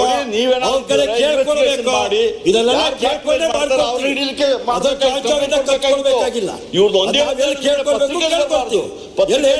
ನೀವೆಲ್ಲ ಇದಾಗ್ಬಿಡ್ತಾರ. ಮಾನ್ಯ ಅಧ್ಯಕ್ಷರೇ, ಮಾನ್ಯ ಶಿವರಾಮ್ ಹೆಬ್ಬಾರ್ ಅವರು ಯಾವುದಕ್ಕೆ ಒಂದಕ್ಕೊಂದಕ್ಕೆ ಸಂಬಂಧ ಇದೆ ಅಂತಕ್ಕಂಥ ವಿಚಾರಗಳನ್ನ ಕರ್ನಾಟಕದ ಇತಿಹಾಸದಲ್ಲಿ ಒಬ್ಬ ಮನುಷ್ಯನಿಗೆ ಯಾವ ರೀತಿ ಅವನತಿಯನ್ನು ತಂದು ಕೊಡ್ತಾರೆ, ಪೂರ್ಣ ನಿರ್ದೋಷಿ ಅಂತ ಆದ್ಮೇಲೆ ಆ ಮನುಷ್ಯ ಇದ್ದು ಸತ್ತ ಉದಾಹರಣೆ ಕೊಟ್ಟರೆ ಬೇಡ ಕುತ್ಕೊಳ್ಳಿ. ಈಗ ಬೇಡ ರೇಣುಕಾಚಾರ್ಯ ಕುತ್ಕೊಳ್ಳಿ. ಈಗ ಬೇಡ ಬಿಡ್ರಿ. ಅವ್ರು ಏನ್ ಹೇಳ್ತಾರೆ ಮಾತಾಡ್ತಾರೆ. ಮಾನ್ಯ ಅಧ್ಯಕ್ಷರೇ ಮಾತಾಡ್ತಾರೆ. ನಾನು ಹೇಳ್ತೀನಿ, ಆಯ್ತು, ಇವರಿಗೆ ಭಯ ಬಂತು, ಆತಂಕ ಬಂತು, ಅವರು ಉಲ್ಲೇಖ ಮಾಡಿದ್ರು. ಮೇಟಿ ಅವರು ಎಂಕ್ವೈರಿ ಆಯಿತು, ಅವ್ರ ಮೇಲೆ ಬಿ ರಿಪೋರ್ಟ್ ಆಯಿತು, ಅವರಿಗೆ ಕ್ಲೀನ್ ಚಿಟ್ ಕೊಟ್ಬಿಟ್ರು. ಆದರೆ ಓದ್ಮಾನ ಬಂತ ಅಂತ ಪ್ರಸ್ತಾಪ ಮಾಡಿದ್ದಾರೆ. ಇದಕ್ಕೂ ಅದಕ್ಕೂ ಸಂಬಂಧ ಇಲ್ಲ. ಅವರು ಸಿವಿಲ್ ಕೋರ್ಟ್ಗೆ ಹೋಗ್ಬಿಟ್ಟು ಇಂಜಂಕ್ಷನ್ ತಗೊಂಡಿರಲಿಲ್ಲ, ಅಥವಾ ಕ್ರಿಮಿನಲ್ ಕೋರ್ಟ್ಗೆ ಹೋಗ್ಬಿಟ್ಟು ಆನ್ಸಿಪೇಟರಿ ಬೇಲ್ ತಗೊಂಡಿರಲಿಲ್ಲ. ನೀವು ಆತಂಕ ಬಂತಲ್ಲ, ಯಾಕೆ ಪೊಲೀಸ್ ಸ್ಟೇಷನ್ಗೆ ಯಾಕೆ ಕಂಪ್ಲೇಂಟ್ ಕೊಟ್ಟಿಲ್ಲ ಇವರು?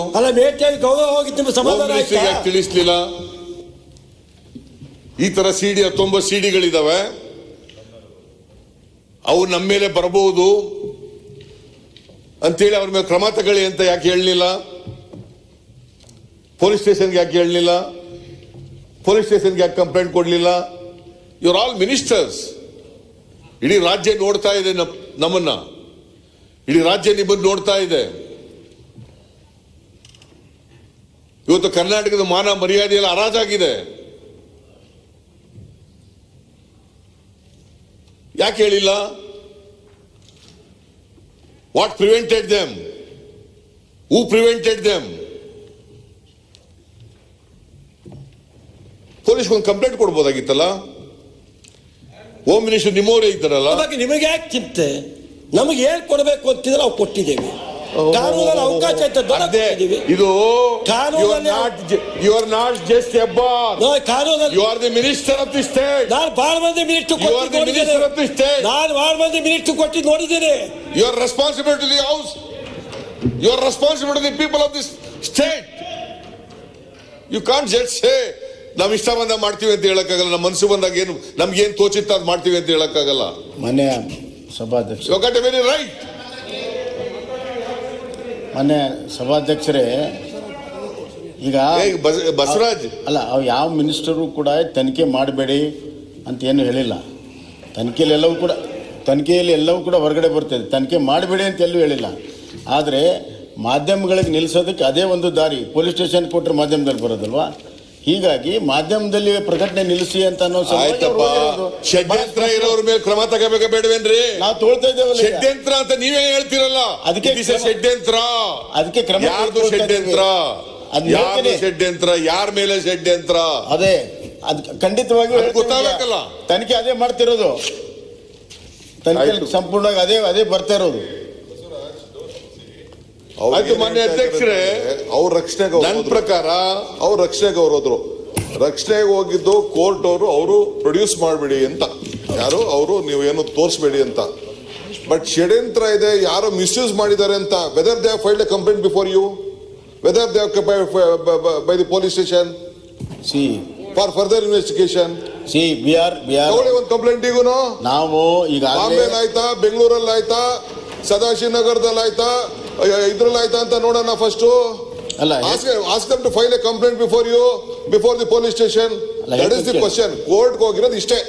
ಷಡ್ಯಂತ್ರ ಆಗಿರ್ಬೋದು, ಅವ್ರಿಗೆ ಅವಮಾನ ಮಾಡಕ್ ಪ್ರಯತ್ನ ಪಟ್ಟಿರ್ಬೋದು, ಯಾರೋ ಸೇರಿರ್ಬೋದು, DK ಶಿವಕುಮಾರ್ ಮಾಡಿರ್ಬೋದು ಅಂತ ಅವ್ರು ಹೇಳ್ತಾ ಇರ್ಬೋದು. ಕಾಂಗ್ರೆಸ್ ಅವ್ರು 20 ವರ್ಷದಿಂದ ಇದೇ ಕೆಲಸ ಮಾಡೋರು ಅಂತ ಹೇಳ್ತಾ ಇರ್ಬೋದು. ask them to file a police complaint. ಅಲ್ಲ, ಪೊಲೀಸ್ ಕಂಪ್ಲೇಂಟ್ ಅಲ್ಲ. ಈಗ ನಾವು ಆಗ್ಲೇ ತನಿಖೆ ಮಾಡ್ತಾ ಇದ್ದೇವೆ. ನಾವ್ ಹೇಳ್ತಾ ಇಲ್ಲ. ನಾವೀಗಾಗಲೇ ತನಿಖೆ ನಿಮ್ಮವರ ವಾಟ್ಸಪ್ ಹಾಕ್ತಾವ್ರೆ ಶಿವಕುಮಾರ್ ಅವರೇ, ಈಗ್ಲಾರು ತಿಳ್ಕೊಳ್ರಿ.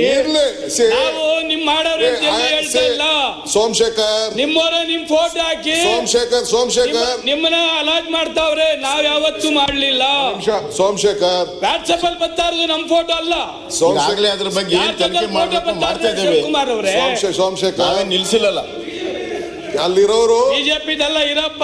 ರಂಗನಾಥ್, ನಿನಗೇನು ಗೊತ್ತಾಗಲ್ಲ. ಸೋಮಶೇಖರ್, ನೀನು ಅಲ್ಲಿ ಬರೀ 1 ವರ್ಷದಿಂದ ಹೋಗಿದ್ಯಾ. 40 ವರ್ಷದ ಸ್ನೇಹಿತ ನೀನು. You know me well, you my my blood. ನನ್ನ ರಾಜಕಾರಣದ ದಾರಿನೂ ಗೊತ್ತಿದೆ. ನಾನು ಹೆಂಗೆ ಎದುರಿಸಬಲ್ಲೆ, ಏನು ಮಾಡಬಲ್ಲೆ ಎಂದು ಗೊತ್ತಿದೆ.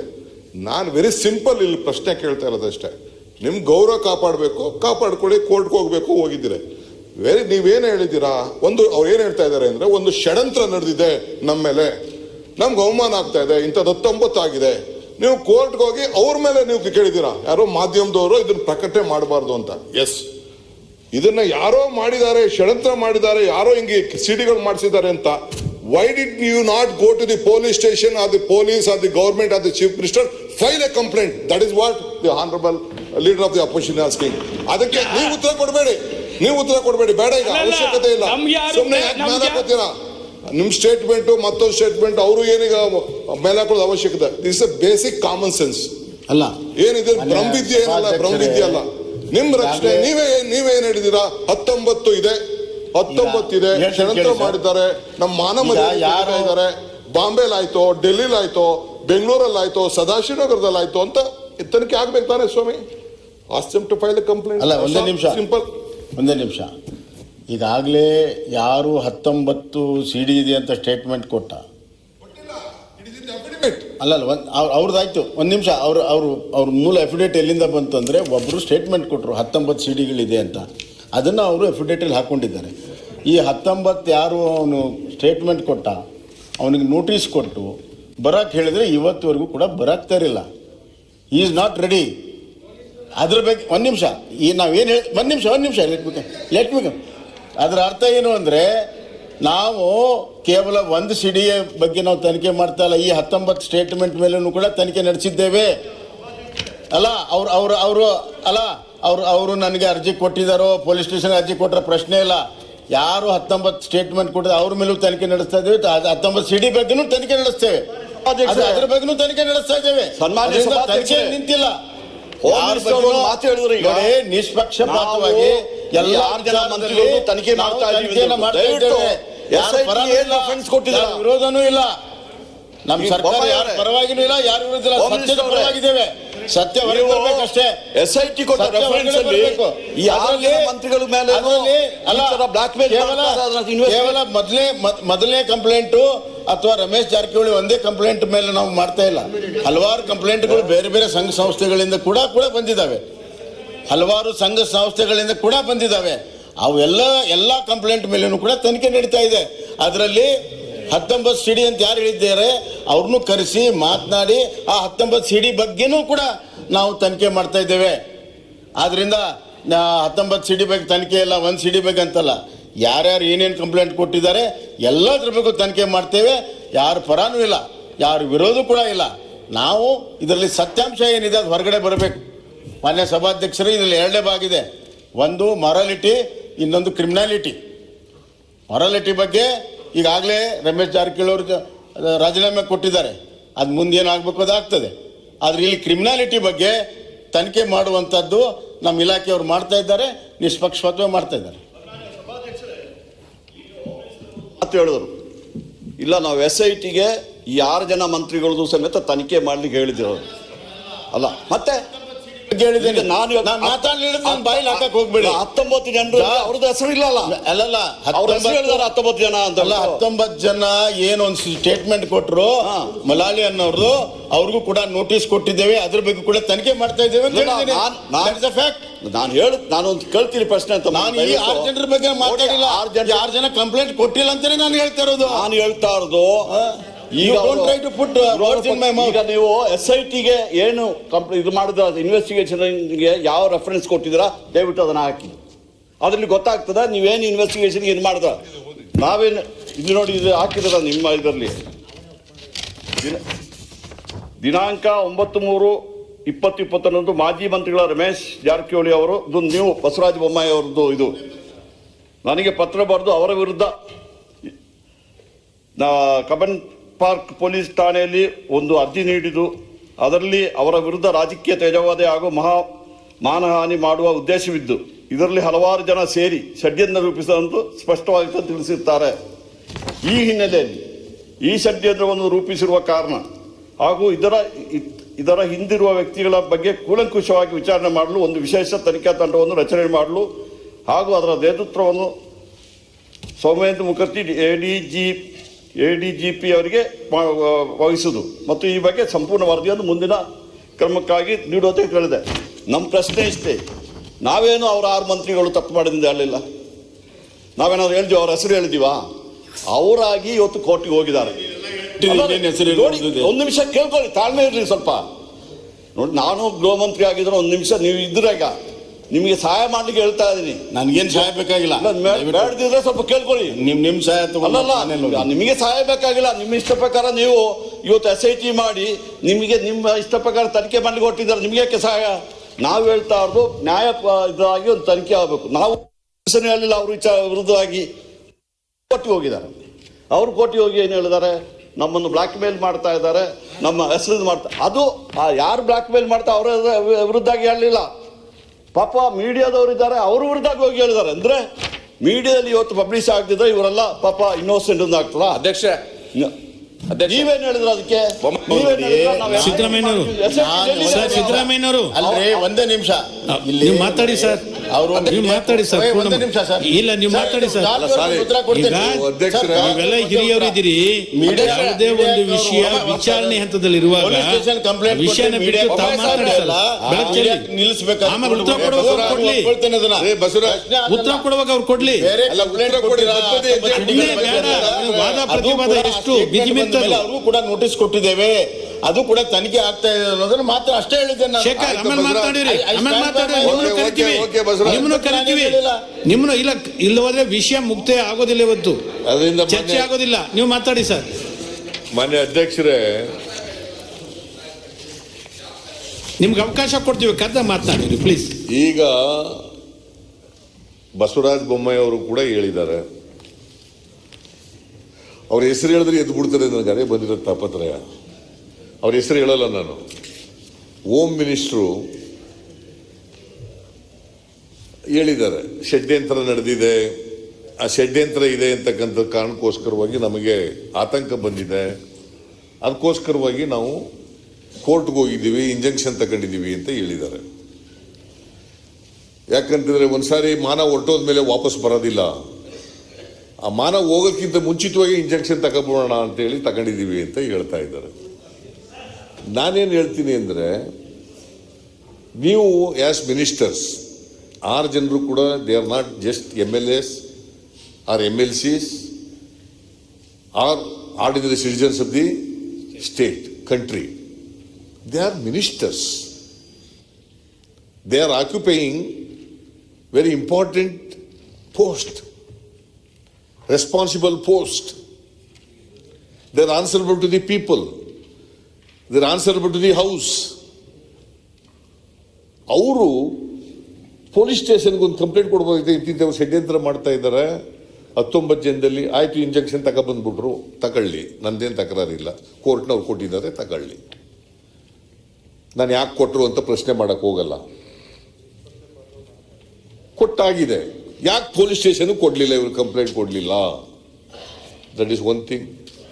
ಇವರು ಮಂತ್ರಿಗಳಾಗಿ ವಿತೌಟ್ ಫಿಯರ್ ಕೆಲಸ ಮಾಡಕ್ಕಾಗ್ತದಾ?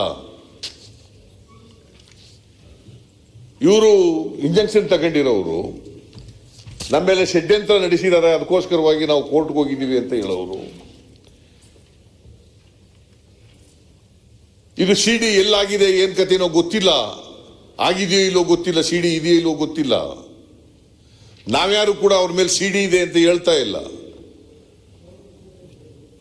ಅವರಾಗಿದ್ದು ಅವರೇನೆ ಕೋರ್ಟ್ ಕೊಂಡೋಗ್ಬಿಟ್ಟಿದ್ದಾರೆ. ನಾವೇನು ಪ್ರಸ್ತಾಪ ಮಾಡಿದ್ಮೇಲೆ ಕೋರ್ಟ್ಗೆ ಹೋಗಿಲ್ಲ, ಅಥವಾ ಅವ್ರ ಮೇಲೆ ಸಿಡಿ ರಿಲೀಸ್ ಆದ್ಮೇಲೆ ಕೋರ್ಟ್ಗೆ ಹೋಗಿಲ್ಲ. ಅವರೇ ಕೋರ್ಟ್ ಕೊಟ್ಟೋಗಿದ್ದಾರೆ. ಕಂಪ್ಲೇಂಟ್ ಕೊಡ್ಬೋದಾಗಿತ್ತಲ್ಲ, ಆಸ್ ಎ ಮಿನಿಸ್ಟರ್ ಕಂಪ್ಲೇಂಟ್ ಕೊಡ್ಬೋದಾಗಿತ್ತಲ್ಲ ಪೊಲೀಸ್ ಸ್ಟೇಷನ್ಗೆ, ಅದು ಕೊಟ್ಟಿಲ್ಲ. ಇವರನ್ನೇ ರಕ್ಷಣೆ ಮಾಡ್ಕೊಳ್ಳೋಕ್ಕೆ ಕೋರ್ಟ್ ಮೊರೆ ಹೋಗಿರೋರು ಬೇರೆಯವ್ರ ರಕ್ಷಣೆ ಮಾಡೋಕ್ಕೆ ಹೆಂಗ್ ಸಾಧ್ಯ ಆಗ್ತದೆ?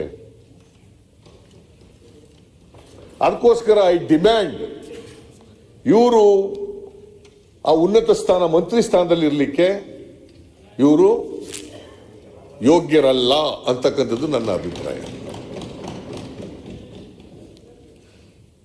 ಅದಕ್ಕೋಸ್ಕರ till the matter disposed of, till they get the clean chit, ಯಾಕಂದ್ರೆ ಅದು ಎಂಕ್ವೈರಿ ನಡೀತಾ ಇದೆ ಅಂತ ಹೇಳ್ತಾ ಇದ್ದಾರೆ. ಷಡ್ಯಂತ್ರದ ಬಗ್ಗೆನೂ ಕೂಡ, ಯಾಕಂದ್ರೆ ಮುಲಾಲಿ ಅವನು 19 ಸಿಡಿ ಇದಾವೆ ಅಂತ ಹೇಳ್ಬಿಟ್ಟಿದ್ದಾರೆ. ಮಲಾಲಿ ರಾಜಶೇಖರ್ ಮಲಾಲಿ ಹೇಳ್ಬಿಟ್ಟಿದ್ದಾರೆ. ಅದರಿಂದ ನಾವು ಅದು ಕ್ಲೀನ್ ಶೀಟ್ ಮೇಲೆ let them come back. Till then ಅವರು they have no moral right to continue as ministers in the present government. That is my point. ಇದಾದ್ಮೇಲೆ ಮಾನ್ಯ ಅಧ್ಯಕ್ಷರೇ,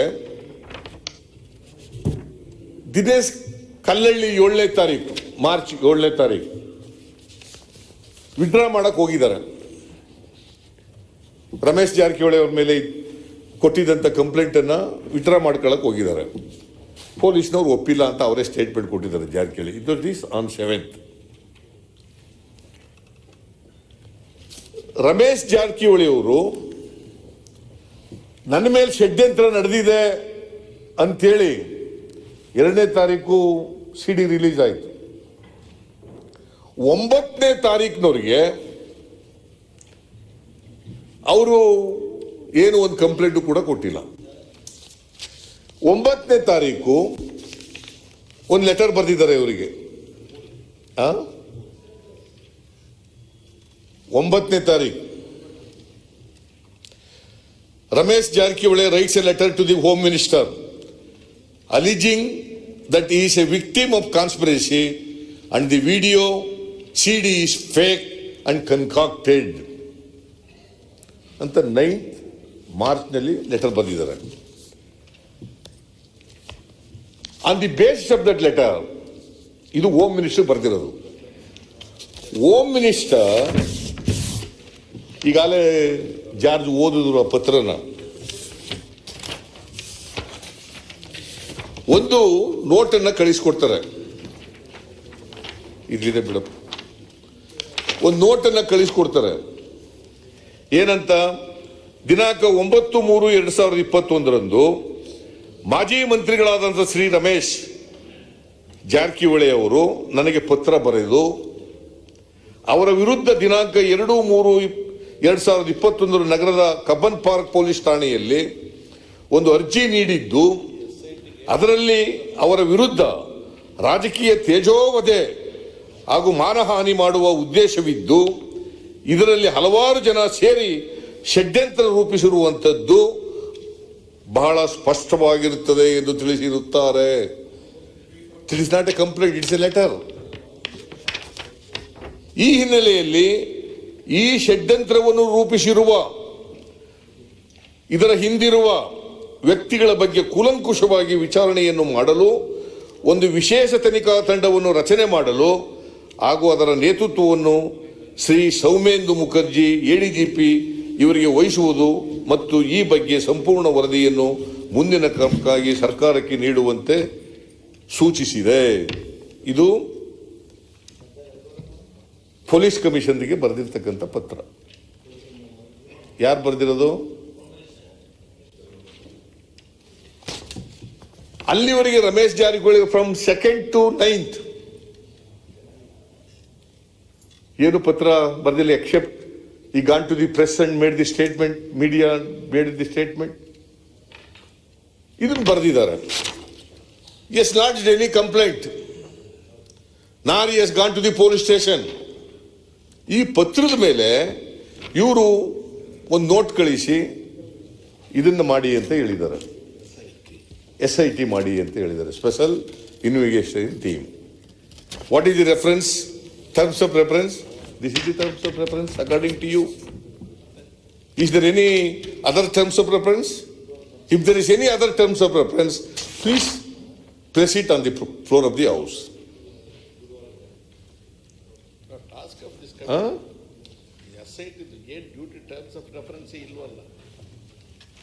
ಇದೊಂದು ಲೆಟರ್ ಬಿಟ್ರೆ there is no terms of reference to SIT.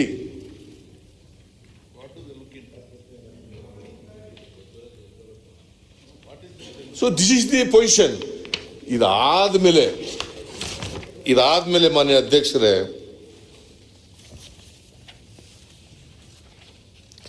So ಇದಾದ್ಮೇಲೆ 11ನೇ ತಾರೀಕು SIT ರಚನೆ ಆಗುತ್ತೆ. SIT ರಚನೆ ಆದ್ಮೇಲೆ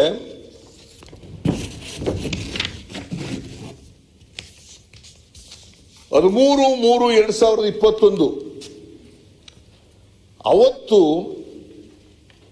ಒಬ್ಬ ನಾಗರಾಜ್ ಅವರ ಮೂಲಕ ex-MLA, ನೆಲಮಂಗಲದ MLA ನಾಗರಾಜ್, ex-MLA, ಅವ್ರ ಮೂಲಕ 3:40 ರಮೇಶ್ ಜಾರಕಿಹೊಳಿ ಅವರು ಒಂದು ಫಿರ್ಯಾದನ್ನು ಕೊಟ್ಟು ಕಳಿಸ್ತಾರೆ. ಅವ್ರು ಹೋಗಲ್ಲ ಪೊಲೀಸ್ ಸ್ಟೇಷನ್ಗೆ, ಸದಾಶಿವನಗರ ಪೊಲೀಸ್ ಸ್ಟೇಷನ್ಗೆ ಅವ್ರು ಕೊಟ್ಟು ಕಳಿಸ್ತಾರೆ. ಅದು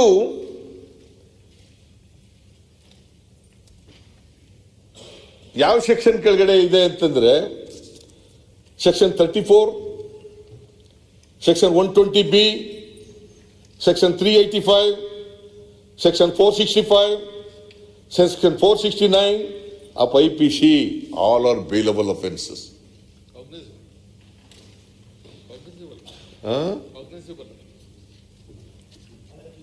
ಸೊ ಇದನ್ನು ಕೊಡ್ತಾರೆ, ಇದು ರಿಜಿಸ್ಟರ್ ಆಗ್ತದೆ. ಅದಾದ್ಮೇಲೆ 13ನೇ ತಾರೀಕು SIT ಅವ್ರು ಏನ್ ಮಾಡ್ತಾರೆ, ಅಲ್ಲಿವರೆಗೆ ಯಾವುದೇ ಟರ್ಮ್ಸ್ ಆಫ್ ರೆಫರೆನ್ಸ್ ಇಲ್ಲ, ಯಾವುದೇ FIR ಇಲ್ಲ. 13ನೇ ತಾರೀಕಿನವ್ರಿಗೆ 11ನೇ ತಾರೀಕು ಆಗ್ತದೆ, 13ನೇ ತಾರೀಕಿನವ್ರಿಗಿಲ್ಲ. ಅವತ್ತು SIT ಅವರು ಶ್ರಾವಣ್ ಮತ್ತು ನರೇಶ್ ಅನ್ನೋರನ್ನ ರೈಡ್ ಮಾಡ್ತಾರೆ, ಅವ್ರ ಮನೇನ ರೈಡ್ ಮಾಡ್ತಾರೆ. ಶ್ರಾವಣ್ ಮತ್ತು ನರೇಶ್ ಅವ್ರ ಮನೇನ ರೈಡ್ ಮಾಡ್ತಾರೆ.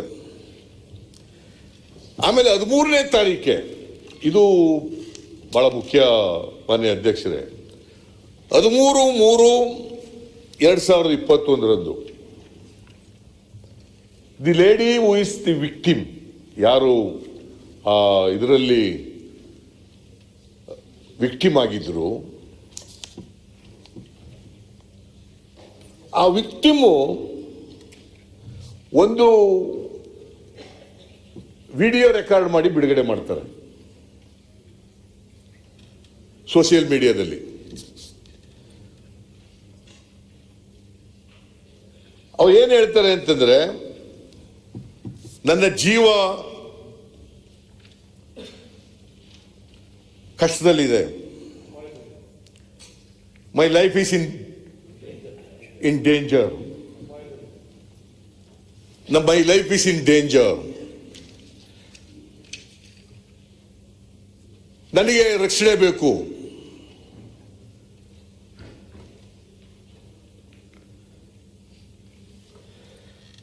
ರಮೇಶ್ ಜಾರಕಿಹೊಳಿ ಅವರು ನನಗೆ ಕೆಲಸ ಕೊಡ್ತೀವಿ ಅಂತೇಳಿ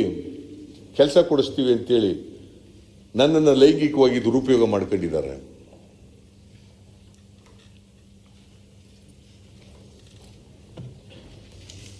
ಅಂಡ್ ಸೆಕ್ಸುಯಲಿ ನೀವು ಹೇಳುವಾಗ ಸರ್ ನನಗನ್ನಿಸ್ತಾ ಇದೆ, ನೀವು ಹೇಳುವಾಗ ನನಗನ್ನಿಸ್ತಾ ಇದೆ ಸದಸ್ಯರ ಮತ್ತು ಸದನದ ಗೌರವ ಅಪಾಯದಲ್ಲಿದೆ, ಮೊರ ಬಟ್ಟೆ ಆಗ್ತಾ ಇದೆ. ಅದನ್ನ ಉಳಿಸ್ಲಿಕ್ಕೆ ನಾವೆಲ್ಲ ಪ್ರಯತ್ನ ಮಾಡದೇ ಇದ್ರೆ, ರಾಮಸ್ವಾಮಿ ಅವರೇ, ಅದನ್ನು ಉಳಿಸ್ಲಿಕ್ಕೆ ನಾವೆಲ್ಲರೂ ಕೂಡ ಪ್ರಯತ್ನ ಮಾಡದೇ ಇದ್ರೆ ದೊಡ್ಡ ಗಂಡಾಂತರ ಆಗ್ತದೆ. ಮಾನ ಹೋದ್ರೆ ವಾಪಸ್ ಬರೋದಿಲ್ಲ ಸರ್. ಮಾನ ಹೋದ್ರೆ ವಾಪಸ್ ಬರೋದಿಲ್ಲ. ಕಾಸು ಹೋದ್ರೆ ವಾಪಸ್ ಬರ್ತದೆ.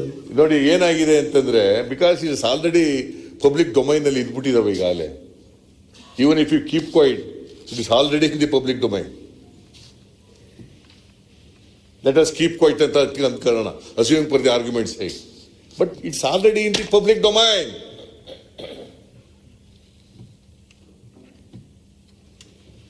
ಅವ್ರು ಏನ್ ಹೇಳಿದ್ದಾರೆ ಅಂದ್ರೆ, ಗೃಹ ಸಚಿವರಿಗೆ ಒಂದು ಮನವಿಯನ್ನು ಕೂಡ ಮಾಡಿದ್ದಾರೆ. ಗೃಹ ಸಚಿವರಾದ ಬೊಮ್ಮಾಯಿ ಅವರಿಗೆ ನಾನು ಇಷ್ಟೇ ಕೇಳಿಕೊಳ್ಳೋದು,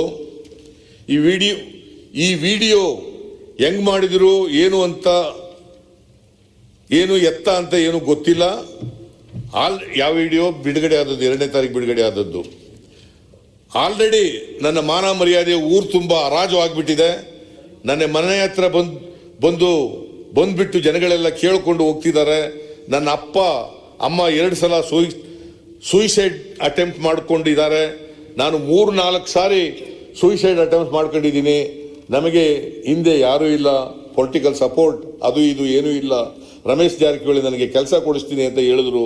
ಅದೆಲ್ಲ ಮಾಡಿ ಈಗ ವಿಡಿಯೋನು ಈಚೆ ಬಿಡ್ತಾ ಇದ್ದಾರೆ. ಇದೆಲ್ಲ ಹೆಂಗಾಯ್ತು ಏನು ಅಂತ ಗೊತ್ತಾನೂ ಇಲ್ಲ. ನನಗೆ ಯಾವುದೇ ತರನಾದಂಥ ರಕ್ಷಣೆ ಇಲ್ಲ. ನಿಮ್ಮೆಲ್ಲರಿಗೂ ಇಷ್ಟೇ ಕೇಳ್ಕೊಳ್ಳೋದು, ನನಗೆ ರಕ್ಷಣೆ ಕೊಡಿ ಅಂತ. ಮನೆ ಅಧ್ಯಕ್ಷರೇ, ಒಬ್ಬ ಹೆಣ್ಣುಮಗಳು ಅವಳ ಮಾನ ಮರ್ಯಾದೆಯ ಹರಾಜಾಗಿರತಕ್ಕಂಥ ಸಂದರ್ಭದಲ್ಲಿ ಹರಾಜಾಗಿದೆ ಅಂತ ಮಾನ್ಯ ಸಿದ್ದರಾಮಯ್ಯ ತಾವು ಹೇಳಿದಿಲ್ಲ ಆಗಲೇ, ಅವು ಹೇಳ್ಕೊಂಡ್ರಿ ಜಗದೀಶ್ ಶೆಟ್ಟರೆ, ಅವ್ರ ಹೇಳಿಕೆನ ಓದಿದ್ರಿ ನೀವು. ಆಗಲೇ ನೀವು ಮಾತಾಡುವಂಥ ಸಂದರ್ಭದಲ್ಲಿ, ಓರಲ್ ಆಗಿ ಮಾತಾಡುವಂಥ ಸಂದರ್ಭದಲ್ಲಿ, ಆ ಹೆಣ್ಮಗಳು ನನ್ನನ್ನು ನೌಕರಿ ಸಲುವಾಗಿ ಲೈಂಗಿಕವಾಗಿ ಉಪಯೋಗ ಮಾಡಿಕೊಂಡ್ರು ಅನ್ನುವಂಥದ್ದು ಶಬ್ದ ನೀವು ಪ್ರಯೋಗ ಮಾಡಿದ್ರಿ. ಅವಳ ಹೇಳಿಕೆಯಲ್ಲಿ ಎಲ್ಲಿ ಇಲ್ಲ ಅದು. ಇಲ್ಲ ನೋಡಿ ಬೇಕಾದ್ರೆ ಎಲ್ಲಿ ನೋಡಿ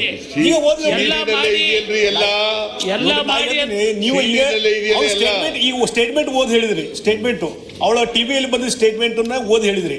ಅದರಲ್ಲಿ ಎಲ್ಲಿಯೂ ಇಲ್ಲ ನೌಕರಿ ಬಿಟ್ರೆ ಮತ್ತೆ ಯಾವುದೂ ಹೇಳಿಲ್ಲ ಅವಳು.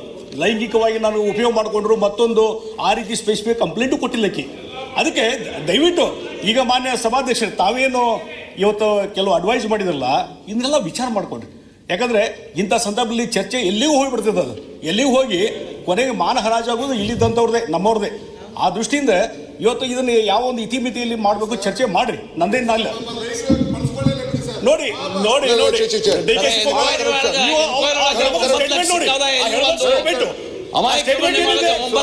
ಟಿವಿಯಲ್ಲಿ ಬಂದ ಸ್ಟೇಟ್ಮೆಂಟ್ ಏನಿದೆ ಅದ್ರ ಬಗ್ಗೆ ಹೇಳಿ. ಅದನ್ನ ಬಿಟ್ಟು ಬೇರೆ ಬೇಡ ನಾವು ತೋರಿಸಿ. ಈಗ ಮಾಧ್ಯಮದಲ್ಲಿ ಆ ವಿಚಾರಗಳು, ಮೂಲ ವಿಚಾರಗಳು ಬಿಟ್ಟು ಬೇರೆ ಬೇರೆ ಚರ್ಚೆ ಬರ್ತಾವೆ.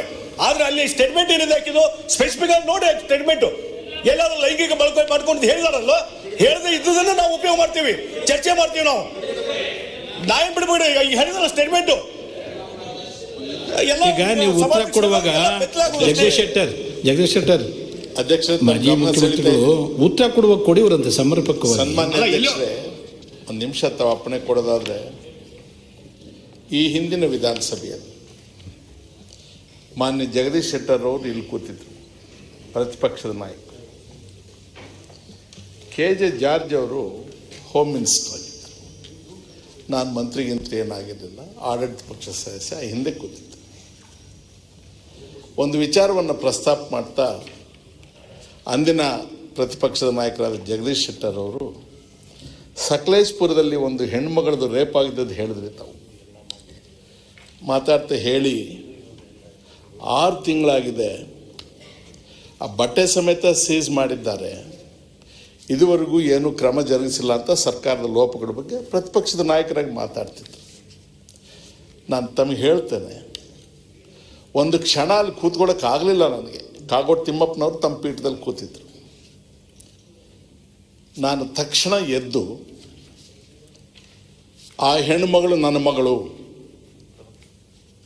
ನಾವು ಸಾರ್ವಜನಿಕ ಜೀವನದಲ್ಲಿ ಈ ಸಭೆಗೆ ಬರೋದು ಜನರ ಪ್ರಾತಿನಿಧ್ಯ ಮಾಡೋದಕ್ಕೆ, ಅವ್ರ ತಂದೆ ಮಗಳು ಅಲ್ದಾಡ್ತಾ ಇದ್ದಾರೆ ಅಂತ ಅವ್ರು ಹೇಳ್ತಾರೆ. ಅವ್ರು ಬಹಳ ಸೌಮ್ಯ ಸ್ವಭಾವದ ಮನುಷ್ಯರು.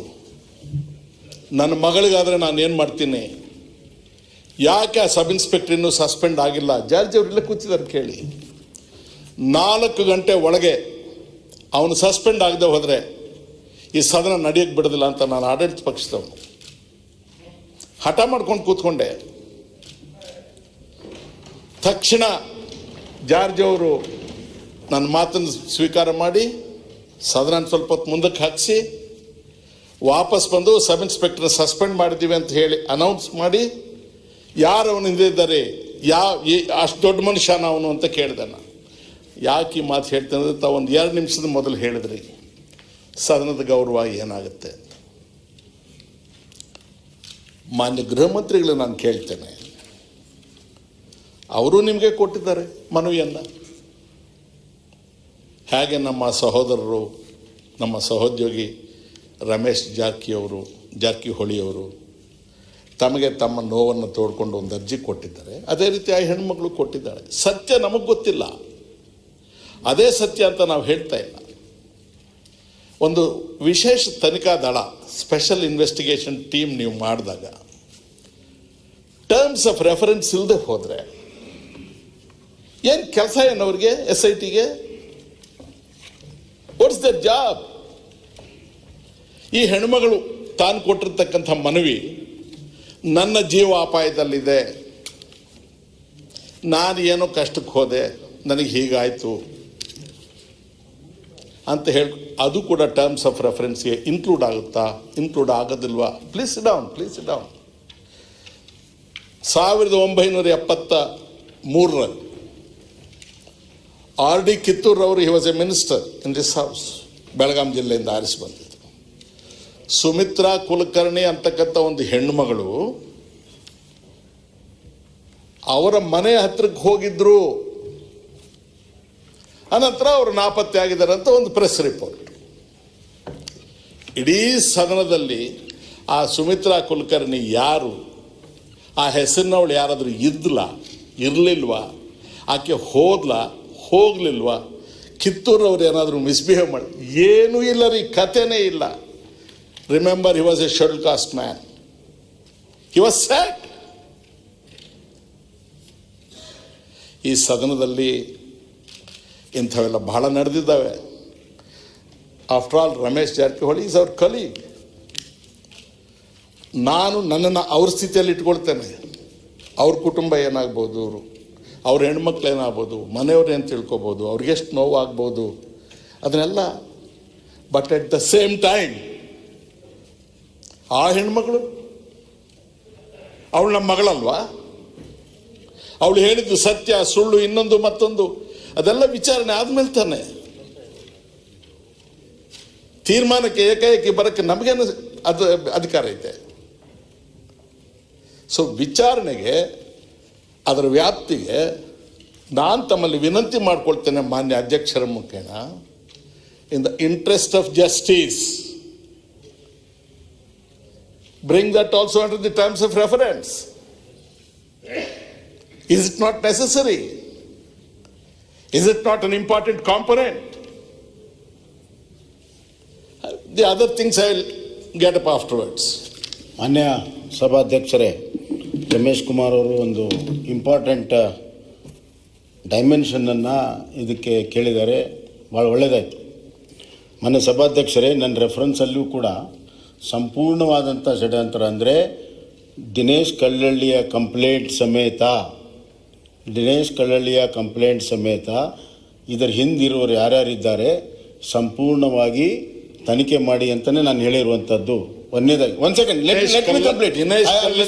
ಕೇಳಿ ಅಲ್ಲ you should listen to me. To help you.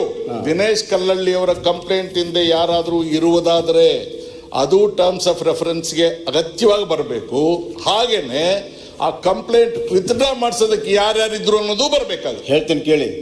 ಅಲ್ಲದೆ I have brief the initial this thing to STF that ಕಂಪ್ಲೀಟಾಗಿ ಎಲ್ಲ ಆಯಾಮಗಳ ಇದು ಆಗಬೇಕು, ಇನ್ವೆಸ್ಟಿಗೇಷನ್ ಆಗಬೇಕು. ಆ ವಿಡಿಯೋ ಬಂದ ತಕ್ಷಣವೇ ಇದೂ ಕೂಡ ಇನ್ವೆಸ್ಟಿಗೇಷನ್ ಆಗಬೇಕು ಅನ್ನುವಂಥ ಸೂಚನೆಯನ್ನು ಕೂಡ ಕೊಟ್ಟಿದ್ದೇನೆ. ಅದಕ್ಕೆ ತುರ್ತಾಗಿ ಅವಳಿಗೆ ರಕ್ಷಣೆ ಕೊಡೋದಕ್ಕೂ ಕೂಡ ಸೂಚನೆಯನ್ನು ಕೊಟ್ಟಿದ್ದೇನೆ. ಯಾಕಂದ್ರೆ she has address to me, it is my duty. Immediately police commissioner one second sir one second ಅಲ್ಲ ಅದು ಬೇರೆ ವಿಚಾರ. ಸರಿ ಒಂದು ನಿಮಿಷ ನಾನು ಮಾತಾಡಕ್ಕೆ ಬಿಡಿ ದಯವಿಟ್ಟು. ಆ ಲೆಟರಲ್ಲಿ ವಿಚಾರಣೆ ಮಾಡಿ ವರದಿ ಅಂತ ಕೊಡೋದ ನಂತರ ನಡೆದಂಥ ಘಟನೆಯ ಅನುಗುಣವಾಗಿ ಆ ಹೆಣ್ಣು ಮಗಳ CD ಬಂದ ಮೇಲೆ, ಅದು ವಿಶೇಷವಾಗಿ ನನಗೆ ಅಡ್ರೆಸ್ ಮಾಡಿದ ಮೇಲೆ ಇಟ್ ಈಸ್ ಮೈ ಡ್ಯೂಟಿ. ಅದಕ್ಕೆ ನಾನು ಕೂಡಲೇ ನಾಟ್ ಇವನ್ 1 hour ಒಳಗಡೆ ಇವಳಿಗೆ ಕೂಡಲೇ ರಕ್ಷಣೆಯನ್ನು ಕೊಡಿ ಅಂತ ಹೇಳೋದು ಅಷ್ಟೇ. One second sir, let me you are not allowing to complete. ಅಲ್ಲದೆ ಆ ವಿಡಿಯೋನು ಕೂಡ ತನಿಖೆಗೆ ಒಳಪಡಿಸಿ ಸತ್ಯಾಸತ್ಯವನ್ನು ಮಾಡಿ ಸ್ಟೇಟ್ಮೆಂಟ್ಗಳನ್ನು ತಗೊಳ್ಳಿ ಅಂತ ಹೇಳಿದ ತಕ್ಷಣವೇ ಅವತ್ತೇ ನೋಟಿಸ್ ಇಶ್ಯೂ ಆಗಿದೆ. ಅವಳು ರಕ್ಷಣೆಗೆ ಹುಡುಕಾಟನೂ ಮಾಡ್ತಾ ಇದ್ದೇವೆ. ಯಾವ ಹೆಣ್ಣುಮಗಳು ರಕ್ಷಣೆ ಕೇಳ್ತಾ ಇದ್ದಾಳೆ, ಅವಳು ಎಲ್ಲಿದ್ದಾಳೆ ಅಂತ ಗುರುತಿಸೋದು ಅಷ್ಟೇ ಅವಶ್ಯಕತೆ. ಅವಳು she is not coming forward. ಆದರೂ ಕೂಡ ನಾವೇನು ಹೇಳಿದ್ದೇವೆ, ನೋಟಿಸ್ನಲ್ಲಿ ಏನು ಹೇಳಿದ್ದೇವೆ ಅಂದರೆ ಕೇವಲ ನಾವು ರಕ್ಷಣೆ ಕೊಡ್ತೀವಿ ಅಂತ ಅಷ್ಟೇ ಹೇಳಿಲ್ಲ. ನಿನಗೆ ಇಲ್ಲಿ ಬರೋದಕ್ಕೆ ಭಯ ಇದ್ದರೆ ನಾವೇ ನೀ ಎಲ್ಲಿರ್ತೀವಿ ಅಲ್ಲಿಗೆ ಲೇಡಿ ಕಾನ್ಸ್ಟೇಬಲ್ ಸಮೇತ ಬರ್ತೇವೆ, ನೀವು ಸ್ಟೇಟ್ಮೆಂಟನ್ನು ರೆಕಾರ್ಡ್ ಮಾಡ್ಕೊಳ್ತೇವೆ ಅನ್ನುವಂಥ ಮಾತನ್ನು ಕೂಡ ಹೇಳಿದ್ದೇವೆ. ಸರ್ ನಾನು ಅದಕ್ಕೆ ಹೇಳಿದೆ, ಇಲ್ಲಿ ಯಾರ ಪರವಾಗಿಯೂ ಇಲ್ಲ. ಅಲ್ಲ ಅದಾದ್ಮೇಲೆ ವಿಡಿಯೋ ಬಂದಿರೋದು ಕೊಟ್ಟಿಲ್ಲ ಇವರು. ಅಲ್ಲ ಸರ್, SIT ಆದ್ಮೇಲೆ ವಿಡಿಯೋ ಬಂದಿರೋದು. ವಿಡಿಯೋ ಬಂದ ತಕ್ಷಣ ನನಗೆ ಅಡ್ರೆಸ್ ಮಾಡಿದಕ್ಕೆ ನಾವು ಹೇಳಬೇಕು ಹೆಂಗೆ ಘಟನೆ ಹೆಂಗೆ ಆಗಿದೆ ಅನ್ನೋದನ್ನು ಅದಕ್ಕೆ ನಾವು ಕ್ರಮಗಳನ್ನು ತೆಗೆದುಕೊಳ್ತಾ ಇದ್ದೇವೆ. ಇಲ್ಲ, ಆನರಬಲ್ ಹೋಮ್ ಮಿನಿಸ್ಟರ್ ಭಾಳ ಕರೆಕ್ಟ್, ನೀವೇನೋ ಹೇಳ್ತಾ ಇರೋದು ಸರಿ. ಯು ಪ್ಲೀಸ್ ಸಿ, ಏನೇ ಒಂದು SIT ಮಾಡ್ಬೇಕಾದ್ರೆ ನನಗಿರುವಂಥ ಒಂದು ಸಣ್ಣ ಅನುಭವದಲ್ಲಿ, ನಾನು ಒಂದಷ್ಟು ದಿನ ಮಂತ್ರಿಗಿಂತ ಆಗಲೇ ಹೇಳಿದ್ರೆ 40 ವರ್ಷ ಅನುಭವ ಇದೆ ಅಂತ ಸಣ್ಣದಂಗಾಗುತ್ತೆ. ಅನುಭವದಲ್ಲಿ ರಾಜಕೀಯದಲ್ಲಿ ಅಡ್ಮಿನಿಸ್ಟ್ರೇಷನ್ ಅಲ್ಲೂ ಸ್ವಲ್ಪ ಅನುಭವ ಇದೆ, ಎಲ್ಲ ಇದೆ. SIT ಆಗ್ಬೇಕಾದ್ರೆ should not be any government order, should not be A term of reference. Where is the government order? Please tell us. See, number one, ನೀವು ಹೇಳಿದೆಲ್ಲ ಕೇಳಿದ್ದೀನಿ ನಾನು. ಒಂದು ಗೌರ್ಮೆಂಟ್ ಆರ್ಡರ್ ಇಲ್ಲ, ಟರ್ಮ್ಸ್ ಆಫ್ ರೆಫರೆನ್ಸ್ ಇಲ್ಲ, FIRಗಳಿಲ್ಲ. ಪಾಪ ರಮೇಶ್ ಜಾರಕಿಹೊಳಿ ಅವರ ಸ್ನೇಹಿತ ನಮ್ಮ ನಾಗರಾಜ್ ಅವರು ಒಂದು ಕಂಪ್ಲೇಂಟ್ ಎತ್ಕೊಂಡು ಪೋಸ್ಟ್ ಕೊಟ್ಟ ತಕ್ಷಣ ಆತಂದು FIR ಆಗ್ತದೆ. ಹೆಣ್ಮಗಳು ನಿಮ್ಗೆ ಯಾರೋ ಅದೆಲ್ಲ ಹೇಳ್ತೀನಿ, FIR ಬಗ್ಗೆ ಡೀಟೇಲ್ ಉತ್ತರ ಹೇಳ್ತೇನೆ. ಉತ್ತರ ಹೇಳುವಾಗ ಕೊಡೋರಂತೆ ಹೇಳ್ತೀನಿ. ನಾನು ಯಾವ ಕೇಸಲ್ಲಿ ಯಾವಾಗ FIR ಆಗಿದೆ ಎಲ್ಲ ಹೇಳ್ತೀನಿ. ತಮ್ಗೆ ಹೇಳದ್ ನಾನು ಅಷ್ಟೇ. ತಾವು ಟರ್ಮ್ಸ್ ಆಫ್ ಅವ್ರೇನು what is asking, one second, terms of reference ನ ನೀವು ಒಂದು ಗೌರ್ಮೆಂಟ್ ಮಾಡಿದೀರಾ? ಒನ್ ಸೆಕೆಂಡ್ ಇಟ್ಟಿದ್ದೀರಾ? No you are helping me. ನಾನು ರಮೇಶ್ ಜಾರಕಿಹೊಳಿ ಲೆಟರ್ ಬಂದ ಮೇಲೆ ಒಂದು ನೋಟನ್ನು ಪೊಲೀಸ್ ಕಮಿಷನರ್ಗೆ ಕಳಿಸೋದು ನಾನು ಕರ್ತೇವೆ, ನಾನು ಕಳಿಸಿದ್ದೆ. ಅದಾದಮೇಲೆ police commissioner he has formed SIT and he has pass the order to the SIT members. ಒಂದು ಆರ್ಡರ್ ಮಾಡಿ, ನಾನು ಆರ್ಡರ್ ಮಾಡಲ್ಲ, ಕಮಿಷನರ್ ಆಫ್ ಪೊಲೀಸ್ ಆರ್ಡರ್ ಮಾಡ್ತಾರೆ. ಆ ಆರ್ಡರ್ ಆಗಿದೆ. ನಾವು ಒಂದು ನಿಮಿಷ ಸರ್, ಒಂದೇ ಒಂದು ನಿಮಿಷ. ಶಿವಕುಮಾರ್ ಒಂದು ನಿಮಿಷ. ಅಲ್ಲ ಹೇಳಿದ್ನಲ್ಲ, ಕಮಿಷನರ್ ಆರ್ಡರ್ ಮಾಡಿದ್ದಾರೆ ಅಂತ ಹೇಳಿದ್ರು. Commissioner is not A government. ಒಂದು ನಿಮಿಷ ಶಿವಕುಮಾರ್ ಅವರೇ. Commissioner is not A government sir. It is the secretary, the home secretary, your secretary has to form a government order. Sir, commissioner is empowered. One second. Commissioner of police is empowered to conduct any type of inquiry, whatever the complaint he has received during his jurisdiction. ಅವ್ರಿಗೆ ಅಧಿಕಾರ ಇದೆ. SIT ಮಾಡೋ ಅಧಿಕಾರನೂ ಕೂಡ ಅವ್ರಿಗಿದೆ. SIT powers ಕೊಟ್ಟಿಲ್ಲ ಅವರು, ವರದಿ ಕೇಳಿದ್ದಾರೆ. ಅಲ್ಲ ಈಗ ಅಲ್ಲರಿ, ಒಂದು ನಿಮಿಷ. ಈಗ ತನಿಖೆ ಮಾಡಿದ ಮೇಲೆ ಆಟೋಮೆಟಿಕ್ಲಿ ಆಕ್ಷನ್ ಫಾಲೋಸ್, ಮುಂದಿನ ಕ್ರಮ ತೆಗೆದುಕೊಳ್ಳೋದಕ್ಕೆ ಅಂತ ಹೇಳಿದ್ದೇವೆ. ತಗೊಳ್ಳಿ. ಅಲ್ರಿ, ಒಂದ್ ನಿಮಿಷ ಕೇಳಿ, ಮುಂದಿನ ಕ್ರಮ ಅಂತ ಹೇಳಿದ್ದೇವೆ ಅದರಲ್ಲಿ. ಈಗ ಮಾನ್ಯ ಗೃಹ ಮಂತ್ರಿಗಳು ಆ ಹೆಣ್ಣುಮಗಳು ಇವರಿಗೆ ಮನವಿ ಮಾಡಿದ ತಕ್ಷಣ ರಕ್ಷಣೆ ಕೊಡ್ತೀವಿ, ನೀನು ಎಲ್ಲಿದ್ದೀಯಾ ಹೇಳಮ್ಮ, ಅಲ್ಲಿಗೆ ಪೊಲೀಸು ಹೆಣ್ಮಕ್ಳನ್ನು ಯಾರು ಹೆಣ್ಮಕ್ಳು ಪೊಲೀಸ್ ಹತ್ರ ಕಳಿಸ್ತೀವಿ. Sir, I congratulate you, that's the duty of a home minister. ಆದರೆ I want to remind you of your duty. ಆಕೆ ಯಾರು, ಎಲ್ಲಿದ್ದಾಳೆ, ಆ ಹೆಸರಿನವರು ಇದ್ದಾರೋ ಇಲ್ವೋ? ಗುಮ್ಮ ಯಾರೋ ಬಚ್ಚಿಟ್ಕೊಂಡು ಒಂದು ಮನವಿ ನಿಮಗೆ ಕೊಟ್ಬಿಟ್ಟು ರಮೇಶ್ ಜಾರಕಿಹೊಳಿ ಅವರಿಗೆ ಸತಾಯಿಸ್ತಾ ಇದ್ರೆ ನಾವೆಲ್ಲ ಇಡೀ ಸದನ ನೋಡ್ಕೊಂಡಿರ್ಬೇಕಾ? ನಮ್ಮ ಕಲೀಗ್ಗೆ ಅನ್ಯಾಯ ಆಗ್ತಾ ಇದ್ರೆ have you try to find out and locate who this complainant is, where she is? Was it not your duty? ಆದರೆ ರಾಜ್ಯ ಸರ್ಕಾರ ಆಕೆಯನ್ನು ಇನ್ನೂ ಲೊಕೇಟೇ ಮಾಡೋಕ್ಕಾಗಿಲ್ವಾ ನೀವು? I will explain to you. Having lot, Let me tell you, sir. ಮಾಡಿ ಒಂದು ನಿಮಿಷ. Let me tell you. ಒಬ್ಬ ರಾಜ್ಯದ ಮಂತ್ರಿ ಆಗಿದ್ದವರು, ಇಷ್ಟು ಸುದೀರ್ಘ ರಾಜಕೀಯ ಹಿನ್ನೆಲೆ ಇರ್ತಕ್ಕಂಥ ಒಬ್ಬ ಪ್ರಭಾವಿ ರಾಜಕಾರಣಿ ಮೇಲೆ ಆ ಥರ ಒಂದು ಅರ್ಜಿ ಕೊಟ್ಬಿಟ್ಟು ತಾನು ಬಚ್ಚಿಟ್ಕೊಂಡು ಕೂತ್ಕೊಂಡ್ರೆ ಸರ್ಕಾರ ಅಸಹಾಯಕವಾಗಿ ಇರ್ಬೋದಾ? ನಾನು I am on behalf of Ramesh Jarkiholi. ನೀವು ಸರ್ಕಾರದವರು ಆ ಹೆಣ್ಮಗಳು ಎಲ್ಲಿದ್ದಾಳೆ, ಆಕೆಗೆ ಹಿಂಸೆ ಕೊಡೋದು ಬೇಡ, ಹುಡುಕ್ಬೇಡ್ವಾ, ಪತ್ತೆ ಹಚ್ಚಬೇಡ. ಈಗ ಇದು ಸತ್ಯನ ಸುಳ್ಳು ಅಂತ ತಿಳ್ಕೊಬೇಡ್ವಾ? ಏನಮ್ಮ ನೀನೇ ಕಳಿಸಿದ್ಯಾ? ದಯಮಾಡಿ ಕೂತ್ಕೊಳ್ಳಿ. ಈ ಕಂಪ್ಲೇಂಟ್ ನೀನೇ ಕಳಿಸಿದ್ಯಾ? ಏನಮ್ಮ ನಿನ್ನ ಹತ್ರ ಏನು ಪುರಾವೆಗಳಿದ್ದಾವೆ, ಏನು ಕೇಳಬೇಕಲ್ವಾ? ಇವತ್ತಿಗೆ ಸಾರ್ವಜನಿಕರ ಗಮನಕ್ಕೆ, ಮಾಹಿತಿಗೆ ಅಂತ ಹೆಣ್ಮಗಳೊಬ್ಳು ಇದ್ದಾಳ ಇಲ್ವೋ, ಈ ಅರ್ಜಿ ಸುಳ್ಳು ಸತ್ಯನೋ, ಇದನ್ನು ಯಾರು ಷಡ್ಯಂತ್ರ ಮಾಡಿದ್ರು? ನೀವು ಮಾಡಿದ್ರು, ಇವ್ರು ಮಾಡಿದ್ರು, ಅವ್ರಿಗೆ ಯಾರಾದರೂ ಇನ್ಯಾರಾದರೂ ವಿರೋಧಿಗಳಿದ್ದು ಮಾಡಿದ್ರು? ಕುಟುಂಬದ ವರ್ಗದಲ್ಲಿ ಯಾರಾದರೂ ವಿರೋಧಿಗಳಿದ್ದಾರೋ? ಅವ್ರು ಸ್ವಲ್ಪ ಬಿಸ್ನೆಸ್ ಅದು ಇಟ್ಕೊಂಡಿದ್ದಾರೆ, ಅದರಲ್ಲಿ ಯಾರಾದರೂ ವಿರೋಧಿಗಳಿದ್ದಾರೋ? ಅಥವಾ ಒಳ ರಾಜಕೀಯದಿಂದ ನೀವು ಮಾಡಿದ್ರು, ಅಥವಾ ಹೊರಗಿನ ದ್ವೇಷ ತೀರಿಸ್ಕೊಳ್ಳೋಕೆ ನಮ್ಮ ಪಾರ್ಟಿಯವ್ರು ಮಾಡಿದ್ರು? But he is victimised. Should you not, what is the effort that the government has made to locate the whereabouts of that complainant? Please wait for my answer. I will tell you inch by inch what are the efforts done by our SIT. I will answer what all efforts we have done. ಖಂಡಿತವಾಗಿಯೂ ನಾವು ಅಸಹಾಯಕರು ಅಲ್ಲ.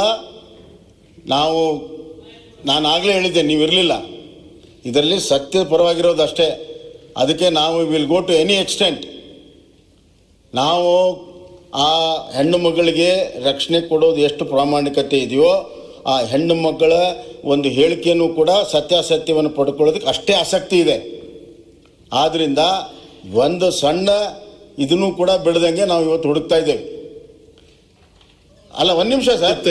ಅಲ್ಲ, ನನ್ನ ಮಾತಿಗೆ ಪೂರ್ಣ ಮಾಡಿ. I listen to you completely. We have not stop turning any stone unturn. ಎಲ್ಲ ಪ್ರಯತ್ನಗಳನ್ನು ಮಾಡ್ತಾ ಇದ್ದೇವೆ. ಅದಕ್ಕೆ ಹಲವಾರು ಲೀಡ್ಗಳು ಸಿಕ್ಕಿದ್ದಾವೆ. ಕೆಲವುಗಳನ್ನು ಇಲ್ಲಿ ಹೇಳುವಂಥದ್ದಿದೆ, ಕೆಲವನ್ನ ಹೇಳದಿರುವಂಥದ್ದು ಕೂಡ ಇದೆ ಈ ತನಿಖೆ ಹಿತದೃಷ್ಟಿಯಿಂದ. ಆದ್ದರಿಂದ ಎಲ್ಲವನ್ನೂ ಕೂಡ ಇಲ್ಲಿ ಹೇಳಿದರೆ ಅಲ್ಲಿ ಪಾರಾಗೋದಕ್ಕೆ, ತಪ್ಪಿಸ್ಕೊಳ್ಳೋದಕ್ಕೆ ಸಾಧ್ಯತೆಗಳು ಕೂಡ ಇದೆ. ಆದ್ದರಿಂದ ಏನು ನೀವು ನಿಮ್ಮ ಪ್ರಶ್ನೆ ಕೇಳಿದ್ರಿ, ಏನು ಎಫರ್ಟ್ಸ್ ಮಾಡಿದ್ದೀರಿ ನೀವು ಅಂತ. ಖಂಡಿತವಾಗಿ ಹೇಳ್ತೇನೆ, ಏನೆಲ್ಲ ಎಫರ್ಟ್ಸ್ ಮಾಡಿದ್ದೇವೆ, ಎಲ್ಲಿಂದ ಪ್ರಾರಂಭ ಆಯಿತು, ಹೆಂಗಾಯಿತು, ನಮ್ಮ ಹತ್ರ ಏನೇನು ಮಾಹಿತಿಗಳಿತ್ತು, ಆಧಾರದ ಮೇಲೆ ಏನೇನೆಲ್ಲ ಮಾಡಿದ್ವಿ, ಖಂಡಿತವಾಗಿ ಎಫರ್ಟ್ಸ್ ಹೇಳ್ತೀನಿ. ಏನಾಗುತ್ತೆ, ಒಂದಕ್ಕೊಂದು ಅಲ್ಲ, ನಾನೇನು ಇನ್ನ ಉತ್ತರನ ಕೊಟ್ಟಿಲ್ಲ. ಗೊತ್ತಿದ್ರಲ್ಲ, ಸಂಶಯಗಳು ಬೆಳೆದಕ್ಕೆ ಈಗ ಸದಾಶಿವನಗರ್ ಪೊಲೀಸ್ ಸ್ಟೇಷನ್ಗೆ ರಮೇಶ್ ಜಾರಕಿಹೊಳಿ ಅವರ ಪರವಾಗಿ ಒಬ್ರು ಹೋಗಿ ದೂರು ಕೊಡ್ತಾರೆ. ಆ ದೂರಿನ ಸಾರಾಂಶ ನೋಡಿದಾಗ ಅವೆಲ್ಲವೂ ಕೂಡ ಕಾಗ್ನಿಸಿಬಲ್ ಅಫೆನ್ಸಸ್ ಇದ್ದಾಗ ಯಾರು ನೊಂದ ವ್ಯಕ್ತಿ ಇರ್ತಾರೆ ಅವರು ಸ್ವತಃ ಹೋಗಿ ಅರ್ಜಿ ಕೊಡಬೇಕು. ಪೊಲೀಸ್ ಸ್ಟೇಷನ್ನಲ್ಲಿರ್ತಕ್ಕಂಥ ಸ್ಟೇಷನ್ ಹೌಸ್ ಆಫೀಸರ್ಗೆ ಇಟ್ಸ್ ಎ ಡಿಫೆಕ್ಟಿವ್ ಕಂಪ್ಲೇಂಟ್ ಅಂತ ತಿಳ್ಕೊಳಕ್ಕೆ ಯೋಗ್ಯತೆ ಇರಲ್ವಾ? ನಾಳೆ ಸಪೋಸಿಂಗ್ ಎನ್ಕ್ವೈರಿ ಇನ್ನೊಂದು ಹಂತಕ್ಕೆ ಬರುತ್ತೆ, ರಮೇಶ್ ಜಾರಕಿಹೊಳಿ ಅವರು ಒಂದು ಸ್ಟ್ಯಾಂಡ್ ತಗೊಂಡು ನನ್ನ ಕಂಪ್ಲೇಂಟ್ ಅಲ್ಲ, ಅದು ನಾನು ಬಂದಿಲ್ಲ, ನಾನು ಕೊಟ್ಟಿಲ್ಲ ಅಂತ ಹೇಳ್ತಾರೆ. ಆವಾಗ ಏನಾಗೋದು? Can the police proceed on the basis of a defective complaint? Is it not a defective complaint? Is it a perfect complaint? Is not the police officer aware, educated, distinctly clear as to how a complaint should be, from whom it should be? when it consists of cognizable offences, the aggrieved person should himself be present. Sir, you are right. 1 second. One to one. When ಒಬ್ಬ the person- complaint ಕೊಡ್ತಾನೆ, ಆಮೇಲೆ ವಿತರಣಾ ಮಾಡಕ್ ಹೋಗ್ತಾನೆ, ಆಮೇಲೆ ಈ ಹೆಣ್ಮಗಳು ಒಂದು ಮನವಿ ಮಾಡ್ಕೊಡ್ತಾಳೆ, ಅವ್ರ ಪರವಾಗಿ ಇನ್ನೊಬ್ರು ಯಾರೋ ಹೋಗಿ ಕೊಡ್ತಾರೆ, ಅವ್ರು ಇವ್ರಿಗೆ ಅರ್ಜಿ ಕೊಡ್ತಾರೆ, ಇವ್ರು SIT ಮಾಡ್ತಾರೆ. SIT ಟರ್ಮ್ಸ್ ಆಫ್ ರೆಫರೆನ್ಸ್ ಇಲ್ಲ. ಯಾರ್ Terms of reference ಇಲ್ಲ, ಕೆಲವು ಇಲ್ಲ ಅಂತ ಹೇಳಕ್ ಹೋಗ್ಬೇಡಿ. ನಿಮಿಷ ಕೂತ್ಕೊಳ್ಳಿ. Why are you in a hurry? Sir ಹಂಗಲ್ಲ. ದಯಮಾಡಿ ಕೂತ್ಕೊಳ್ಳಿ ಸರ್. ನೀವು ಮಾತಾಡುವಾಗ ನಾ ಕೂತಿರ್ಲಿಲ್ವಾ? Please sit down, I am willing to hear. ಅವ್ರು ಹೇಳಿದ್ರು ಕೆಲವೆಲ್ಲ ಹೌದು, ಶೀಲ ಅಶ್ಲೀಲ, ಸದನದ ಗೌರವ ಹೋಗಬಾರ್ದು. ತೆಲುಗಲ್ಲಿ ಹಾಡಿನಲ್ಲಿ ಒಂದು ಲೈನ್ ಬರುತ್ತೆ, అరిటాకు వంటిది ఆడదాని శీలము, ಮುಳ್ಳುಗುಚ್ಚಿపోయిನ ಮುಕ್ಕಲೇ ಮಿಗುಲುನು. ಬಾಳೆ ಎಲೆ ಇರುತ್ತಲ್ಲ, ಹೆಣ್ಣಿನ ಶೀಲ ಬಾಳೆ ಎಲೆ ಇದ್ದಂಗಿರುತ್ತಂತೆ. ಒಂದು ಸಣ್ಣ ಮುಳ್ಳು ಅದಕ್ಕೆ ತಾಗಿದ್ರು ಕೂಡ ಅದು ಹರಿದು ಪೀಸ್ ಆಗೋಗ್ಬಿಡುತ್ತೆ, ಆಮೇಲೆ ಬಾಳೆ ಎಲೆಯಾಗಿ ಉಳಿಯೋದಿಲ್ಲ ಅದು. We are as much concerned as you are about things not being disclosed which should not be disclosed, but things that should be disclosed essentially in the interest of public cannot be concealed in such names. Let this clarity be there with the government. We are very much clear. Sir, 1 second sir. Sir, last sir, ಇನ್ನ ಆ ಕಡೆ ಅವರು ಅಲ್ಲಿ ಮಾತಾಡಂಗಿಲ್ಲ, ನಾನು ಮಾತಾಡಲ್ಲ. 1 second. ಇಲ್ಲ ಅವರು ಹಂಗೆ ಕ್ವಶನ್ ಕೇಳ್ತಾರೆ, ನಿಮ್ಮಂಗೆ ಮಾತಾಡಿದ್ರೆ ಅದಕ್ಕೆ ಆಮೇಲೆ ಒಟ್ಟಿಗೆ ಕೊಡ್ಬೋದು. ಅವ್ರು ಪರ್ಟಿನೆಂಟ್ ಕ್ವಶನ್ ಕೇಳಿದಾಗ ಹೇಳಲೇಬೇಕಾಗ್ತದೆ. ಮಾನ್ಯ ಸಭಾಧ್ಯಕ್ಷರೇ, he has raised that complaint ಕೊಟ್ಟ ಮೇಲೆ ಅಸರ್ಟೈನ್ ಮಾಡಿಕೊಳ್ಳುವಂಥದ್ದು ಒಬ್ಬ SHO ಒಂದು ಕರ್ತವ್ಯ. ಹೌದಲ್ಲ, ಖಂಡಿತವಾಗೂ ಅದ್ರ ಸಲುವಾಗಿಯೇ ರಮೇಶ್ ಜಾರಕಿಹೊಳಿ ಅವ್ರನ್ನ 2 ಬಾರಿ ಕರೆಸಿ ಅವ್ರು ಹೇಳಿರುವಂಥ ವಿಚಾರ, ಕಂಪ್ಲೇಂಟ್ ವಿಚಾರ ಎಲ್ಲವನ್ನೂ ಕೂಡ ವಿಚಾರಣೆ ಮಾಡಿದ್ದೇವೆ. ಏನು ಕಾನೂನು ಪ್ರಕಾರ ಏನು ಮಾಡಬೇಕು ಎಲ್ಲವನ್ನೂ ಕೂಡ ಮಾಡಿದ್ದೇವೆ.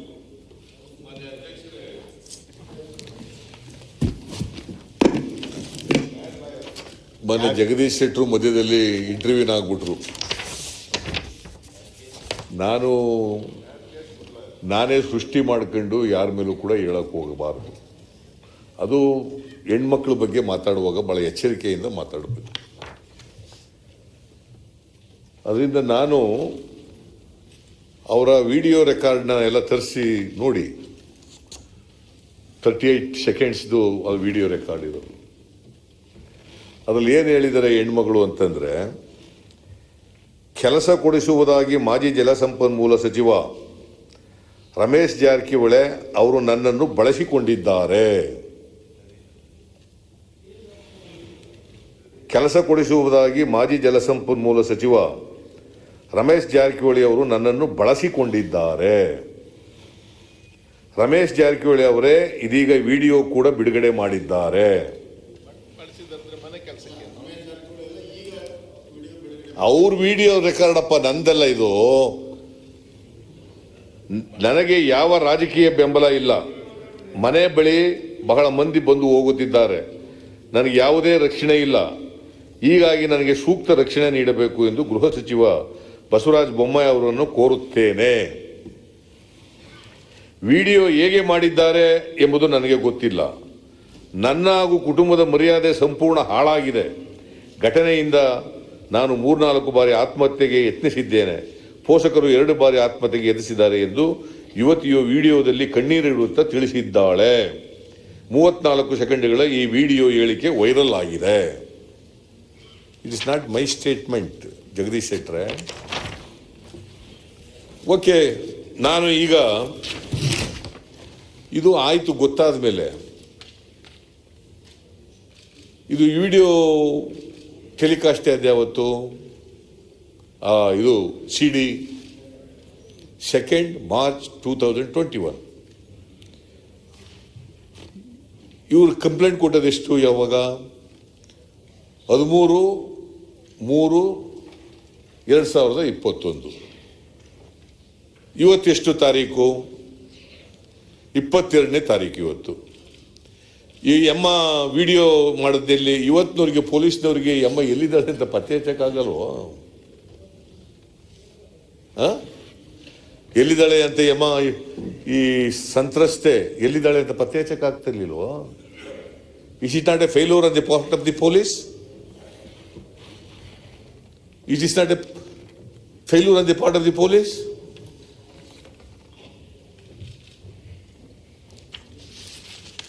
ಬಳಸಿಕೊಂಡಿದ್ದಾರೆ ಅಂದ್ರೆ ಏನರ್ಥ?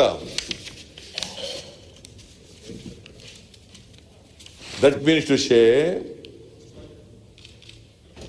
there is no consent from the victim.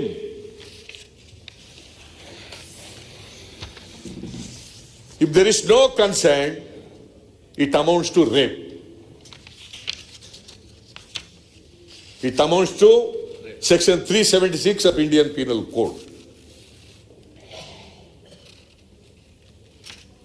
When such a information is obtained by the police, such a serious cognizable offense is occurred, is it not the duty of the police to register a case under section 154 of CRPC? 13ನೇ ತಾರೀಕಿನಿಂದ ಇವತ್ತಿನವರೆಗೆ the police people have not registered a case at all. What Nirbhaya case? ಕೋರ್ಟ್ನಲ್ಲಿ ಏನ್ ಹೇಳಿದ್ದಾರೆ ನಿರ್ಭಯ ಕೇಸ್ನಲ್ಲಿ? If there is any information to the police, if it contains cognizable offense, it is the duty of the police to register a case under section 154.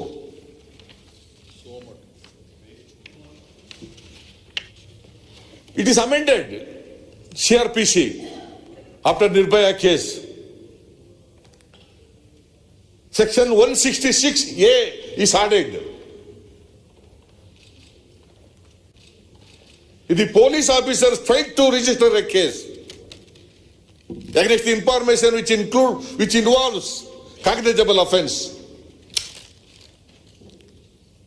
disciplinary action can be taken against the police people. That is section 166A CRPC. You have registered a case which is not tenable under law of the complaint of Mr. Ramesh Jarkiwale on 13th March 2021, whereas you are not registered a complaint of the victim. You are telling that now protection kodake tayaragidivi. What is the law? ನಿರ್ಭಯ ಕೇಸ್ನಲ್ಲಿ ಏನ್ ಹೇಳ್ತದೆ? ನನ್ನನ್ನು ಬಳಸಿಕೊಂಡಿದ್ದಾರೆ ಅಂದ್ರೆ ಏನರ್ಥ?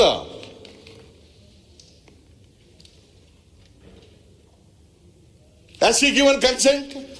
No. ನೀವು ನೋಡಿ section 90 of the CRPC. Section 90 of the CRPC. What does it say?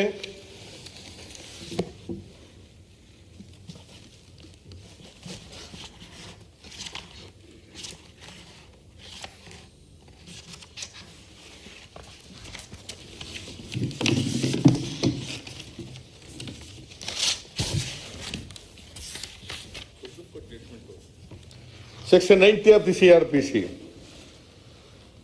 Consent not to be given under fear or misconception. This is section 90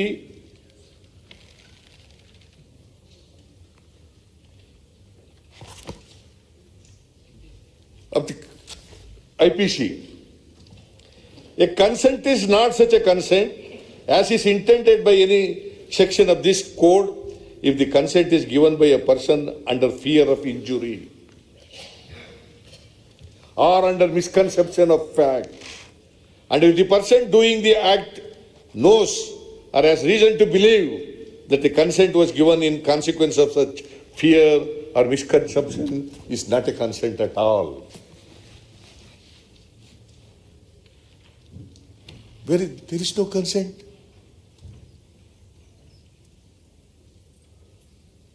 When there is no consent, it amounts to rape.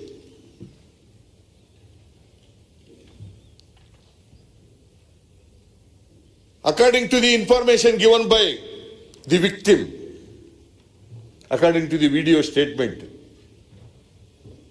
it amounts to rape. Why case is not registered under 376?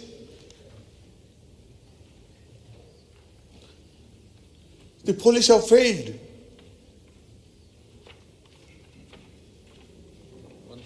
Ramesh ಜಾರಕಿಹೊಳಿಗೆ ಒಂದು ನ್ಯಾಯ, ವಿಕ್ಟಿಮ್ಗೊಂದು ನ್ಯಾಯ ಇದೆಯಾ?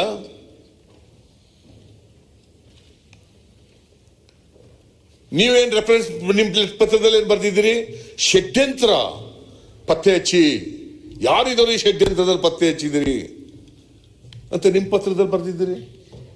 ಪೊಲೀಸ್ನವ್ರು ಅವರೇ terms of reference ಅವರೇ ಮಾಡ್ಕೋಬಹುದು ಅಂತ ಹೇಳ್ತೀರಿ. ಅದ್ರ ಗೌರ್ಮೆಂಟ್ ಏನು ಕೆಲಸ? ಟರ್ಮ್ಸ್ ಆಫ್ ಅವರೇ ರೆಫರೆನ್ಸ್ ಮಾಡ್ಕೊಂಡ್ರೆ, ಪೊಲೀಸ್ನವ್ರು ಅವರೇ ಟರ್ಮ್ಸ್ ಆಫ್ ರೆಫರೆನ್ಸ್ ಮಾಡ್ಕೊಂಡ್ರೆ, ನೀವು ಯಾಕೆ SIT ಮಾಡಿ ಅಂತ ಬರೆದ್ರಿ?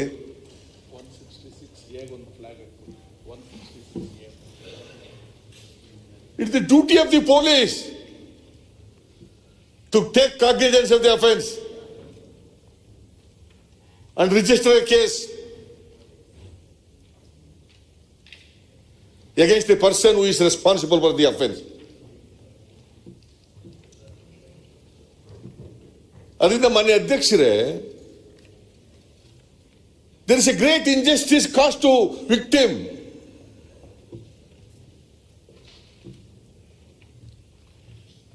ಪಾಪ ಅವ್ರಿಗೆ ನ್ಯಾಯ ಸಿಕ್ಕಿಲ್ಲ.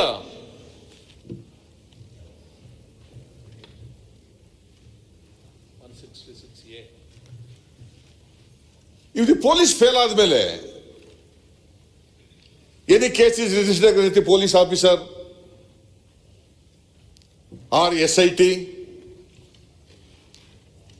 under section 166 AF CRPC, no such case is registered. ಹಾಗಾದರೆ ನಿರ್ಭಯ ಕೇಸಿನ ಅಗತ್ಯ ಏನು? ನಿರ್ಭಯ ಕೇಸ್ನಲ್ಲಿ ಸುಪ್ರೀಂ ಕೋರ್ಟ್ನವರು ಅಷ್ಟೊಂದು ಹೇಳ್ಬೇಕಾದಂತ ಅಗತ್ಯ ಏನಿತ್ತು? ಅದರಿಂದ ಮಾನ್ಯ ಅಧ್ಯಕ್ಷರೇ,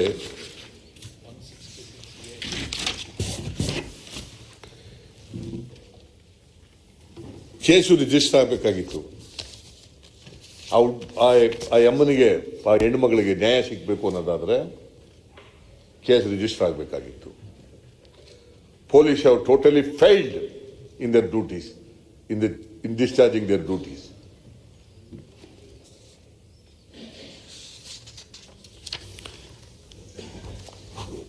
ಬೇರೆ ಬೇರೆಯವರೆಲ್ಲ ಕರೆದಿದ್ದಾರೆ. ಆ ಎಮ್ಮೆ ಎಲ್ಲಿದ್ದಾಳೆ ಅಂತ ಇವತ್ತಿನವರೆಗೆ ಹುಡುಕಿಲ್ಲ. ಅವಳು ಪ್ರೊಟೆಕ್ಷನ್ ಕೊಟ್ಟಿಲ್ಲ. ಅವಳು ವಿಡಿಯೋ ರೆಕಾರ್ಡ್ ಮೇಲೆ ಕೇಸ್ ರಿಜಿಸ್ಟರ್ ಆಗಿಲ್ಲ.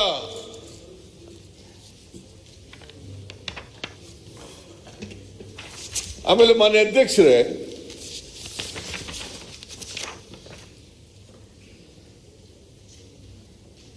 ಹದಿನಾರರಿಂದ 18ರವರೆಗೆ ಬಹಳ ಜನ ಕರೆದಿದ್ದಾರೆ ಪೊಲೀಸ್ ಸ್ಟೇಷನ್ಗೆ.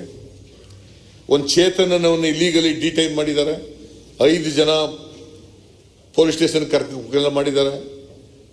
ಅವನು ಪೊಲೀಸ್ ಸ್ಟೇಷನ್ ಇಟ್ಕೊಂಡೋದಕ್ಕೆ ಅವ್ರ ತಂದೆ ABS ಕಾರ್ಪಸ್ ಹಾಕಿದ್ದಾರೆ. ಆಗ ಇವ್ರು ಹೇಳಿದ್ದಾರೆ, ನಾವು ಯಾರನ್ನೂ ಡಿಟೈನ್ ಮಾಡಿ ಅರೆಸ್ಟ್ ಮಾಡಿಲ್ಲ, ವಿಚಾರಣೆ ಕರೆದಿದ್ದು ಅಷ್ಟೇ ಅಂತ ಹೇಳ್ಕೊಂಡಿದ್ದಾರೆ. ಆಮೇಲೆ ಅಲ್ಲಿ ಲಾಯರ್ ಇದ್ರಲ್ಲ, ಅವರು ಚೇತನನವನು ಲಾಯರು, ಈ ಶ್ರಾವಣನ ತಮ್ಮ ಬ್ರದರು, ಇವನು ಚೇತನನವನು. ಚೇತನವನ್ನ ಹಿಡಿದು ಪೊಲೀಸ್ ಸ್ಟೇಷನ್ ಹಾಕೊಂಡಿರ್ತಾರೆ. ಇವ್ರೇನು ಪೊಲೀಸ್ನವ್ರು ಏನ್ ಮಾಡ್ತಾರೆ, ಒಂದು ಶೀಲ್ಡ್ ಕವರ್ ತಗೊಂಡೋಗಿ ಕೊಡ್ತಾರೆ ಕೋರ್ಟ್ಗೆ ಚೇತನ್ ಬಗ್ಗೆ. ಏನಂತ ಅಂತಂದ್ರೆ, ಅವ್ರ ಲಾಯರು ಸೂರ್ಯ ಮುಕುಂದ್ ರಾಜ್ ಅವರು ಇವನಿಗೆ ಸ್ವಿಚ್ ಆಫ್ ಮಾಡ್ಕೊಂಡು ತಿರ್ತಿಬಿಟ್ಟೋಗ್ಬಿಡು ಅಂತ ಹೇಳ್ಬಿಟ್ಟವ್ರೆ ಅಂತ. ಇದು ಹೆಂಗ್ ಸಿಕ್ತು ಅಂತಂದ್ರೆ, ಅವರೇ ಒಪ್ಕೋತಾರೆ, ನಾವು ಕದ್ದಾಲಿಕೆ ಮಾಡೋದು, ಟೆಲಿಫೋನನ್ನ ಮಾತುಕತೆ ಆಡ್ತಿರೋದಕ್ಕೆ ಕದ್ದಾಲಿಕೆ ಮಾಡೋದು ಅಂತ ಹೇಳ್ತಾರೆ. Under what law? Telegraph act ನಲ್ಲಿ ಅವಕಾಶ ಇದೆಯಾ ಹಂಗ್ ಮಾಡಕ್ಕೆ? The advocate was appearing for anybody on behalf of his client. He did not disclose the conversation between the lawyer and the client, even to the court. ಅದನ್ನ ಇವರು ಪೊಲೀಸ್ನವರು tap ಮಾಡಿಬಿಟ್ಟು ತಗೊಂಡು court ಕೊಟ್ರೆ ಕೋರ್ಟ್ನವ್ರು ತಗೊಳ್ಳಲ್ಲ. ಅದು ರೆಫ್ಯೂಸ್ ಮಾಡಿಬಿಡ್ತಾರೆ. It is also an offense. So ಇವರು ಎಲ್ಲ ತನಿಖೆ ಯಾವ ಕಡೆ ಹೋಗ್ತಾ ಇದೆ ಅಂತಂದ್ರೆ ಸರ್ಕಾರದ್ದು SITದು ಎಲ್ಲ ಯಾವ ಕಡೆ ತನಿಖೆ ಹೋಗ್ತಾ ಇದೆ ಅಂತಂದ್ರೆ ಯಾರು ಷಡ್ಯಂತ್ರ ಮಾಡಿದ್ದಾರೆ, ಷಡ್ಯಂತ್ರ ಹಿಂದ್ಗಡೆ ಯಾರಿದ್ದಾರೆ, ಇದನ್ನ ತನಿಖೆ ಮಾಡ್ತಾ ಇದ್ದಾರೆ ಹೊರತು ಆ ಹೆಣ್ಮಗಳಿಗೆ ಅನ್ಯಾಯ ಆಯ್ತಲ್ಲ. 376 ಅಫೆನ್ಸ್ ರಿಜಿಸ್ಟರ್ ಮಾಡ್ಕೋಬೇಕಲ್ಲ, ಅದು ಮಾಡಿಲ್ಲ. ಅವಳು ರಕ್ಷಣೆ ಕೊಟ್ಟಿಲ್ಲ ಇವತ್ತಿನವರಿಗೆ. ಇದು ತಾರತಮ್ಯ ಅಲ್ವಾ? ಪೊಲೀಸ್ನವರು ತಾರತಮ್ಯ ಮಾಡ್ತಾ ಇಲ್ವಾ? ಸೊ ಐ ಡಿಮ್ಯಾಂಡ್ ಕೂಡಲೇ 376 ಕೆಳಗಡೆ ಕೇಸ್ ರಿಜಿಸ್ಟರ್ ಮಾಡ್ಕೊಂಡು ಇನ್ವೆಸ್ಟಿಗೇಟ್ ಮಾಡಬೇಕು ಅಂತೇಳಿ ಒತ್ತಾಯ ಮಾಡ್ತೀನಿ ನಾನು. ಅಗೇನ್ಸ್ಟ್ ರಮೇಶ್ ಜಾರಕಿಹೊಳಿ.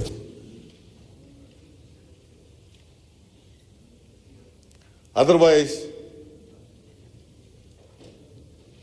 ಆ ಯಮನಿಗೆ ನ್ಯಾಯ ಕೊಡಲಿಕ್ಕೆ ಸಾಧ್ಯ ಆಗಲ್ಲ. ಅವಳು ಪಾಪ ನನ್ನನ್ನು ಬಳಸ್ಕೊಂಡಿದ್ದಾರೆ ಅಂತ ಹೇಳಿ ಇವತ್ತು ಇಡೀ ಸಮಾಜದ ಮುಂದೆ ಅವಮಾನಿತರಾಗಿ ನಿಂತಿದ್ದಾಳೆ. ಅವರಿಗೆ ನ್ಯಾಯ ಕೊಡಬೇಕಾಗಿರ್ತಕ್ಕಂಥದ್ದು ಪೊಲೀಸ್ನವ್ರ ಕರ್ತವ್ಯ, ಸರ್ಕಾರದ ಕರ್ತವ್ಯ.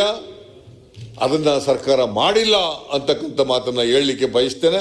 ಅದ್ರ ಜೊತೆಗೆ ಯಾರು ಪೊಲೀಸ್ನವರು 376 ಕೇಸನ್ನ ಸೆಕ್ಷನ್ ಅಡಿನಲ್ಲಿ ರಿಜಿಸ್ಟರ್ ಮಾಡ್ಕೊಂಡಿಲ್ಲ ಕೇಸು, ಅವ್ರ ಮೇಲೂ ಕೂಡ ಕ್ರಮ ತಗೋಬೇಕು ಅಂತಕ್ಕಂಥದ್ದನ್ನು ಒತ್ತಾಯ ಮಾಡ್ತೇನೆ. ಓಕೆ, ನಾನು ಒಟ್ಟಾರೆಯಾಗಿ ಇಡೀ ಪ್ರಕರಣ 6 ಜನ ಮಿನಿಸ್ಟ್ರಿಗಳು ಹೋಗಿ ತಗೊಂಡಿರ್ತಕ್ಕಂಥದ್ದು, ರಮೇಶ್ನ CD, ಐಎಮ್ಎನ್ ಸ್ಟೇಟ್ಮೆಂಟು, ಅವ್ರ ತಂದೆ ಕೂಡ ಒಂದು ಕಂಪ್ಲೇಂಟ್ ಕೊಟ್ಟಿದ್ದಾರೆ. ಯಾರ ತಂದೆ? ವಿಕ್ಟಿಮ್ ತಂದೆ ಕೂಡ ಒಂದು ಕಂಪ್ಲೇಂಟ್ ಕೊಟ್ಟಿದ್ದಾರೆ. 16ನೇ ತಾರೀಕು ಮಾರ್ಚ್ 16ನೇ ತಾರೀಕು ಒಂದು ಕಂಪ್ಲೇಂಟ್ ಕೊಟ್ಟಿದ್ದಾರೆ. ನನ್ನ ಮಗಳು ನಾಪತ್ತೆ ಆಗಿದ್ದಾಳೆ, ನನ್ನ ಮಗಳನ್ನ ಹುಡುಕೊಡಿ, ನನ್ನ ಮಗಳನ್ನ ಕಿಡ್ನಾಪ್ ಮಾಡಿಬಿಟ್ಟಿದ್ದಾರೆ. 14ನೇ ತಾರೀಕು ಬೆಳಗಾಂನಲ್ಲಿ ಕಂಪ್ಲೇಂಟ್ ಕೊಟ್ಟಿದ್ದಾರೆ. APMC yard police station complaint ಕೊಟ್ಟಿದ್ದಾರೆ. There are 2 complaints. One is from Ramesh Jarkiwale. The another is from Prakash, the father of the victim. The third one is from the complaint from victim. All the 3 you will have to be investigated thoroughly by an independent agency, not by the SIT. Court monitor. It should be court monitor, not Court monitor. Court monitor. Under the supervision of the Chief Justice of Honorable High Court of Karnataka. Court monitor. Then only truth will come out. Otherwise, truth will not come out at all. ಆ ವಿಕ್ಟಿಮ್ಗೆ ನ್ಯಾಯ ಸಿಗ್ಲಿಕ್ಕೆ ಸಾಧ್ಯ ಆಗೋದಿಲ್ಲ. ಅದರಿಂದ ಮಾನ್ಯ ಅಧ್ಯಕ್ಷರೇ, ಒಂದು 6 ಜನ ಮಂತ್ರಿಗಳು ಅಧಿಕಾರದಲ್ಲಿ ಮುಂದುವರಿಲಿಕ್ಕೆ ಅವ್ರಿಗೆ ಯಾವುದೇ ನೈತಿಕತೆ ಇಲ್ಲ.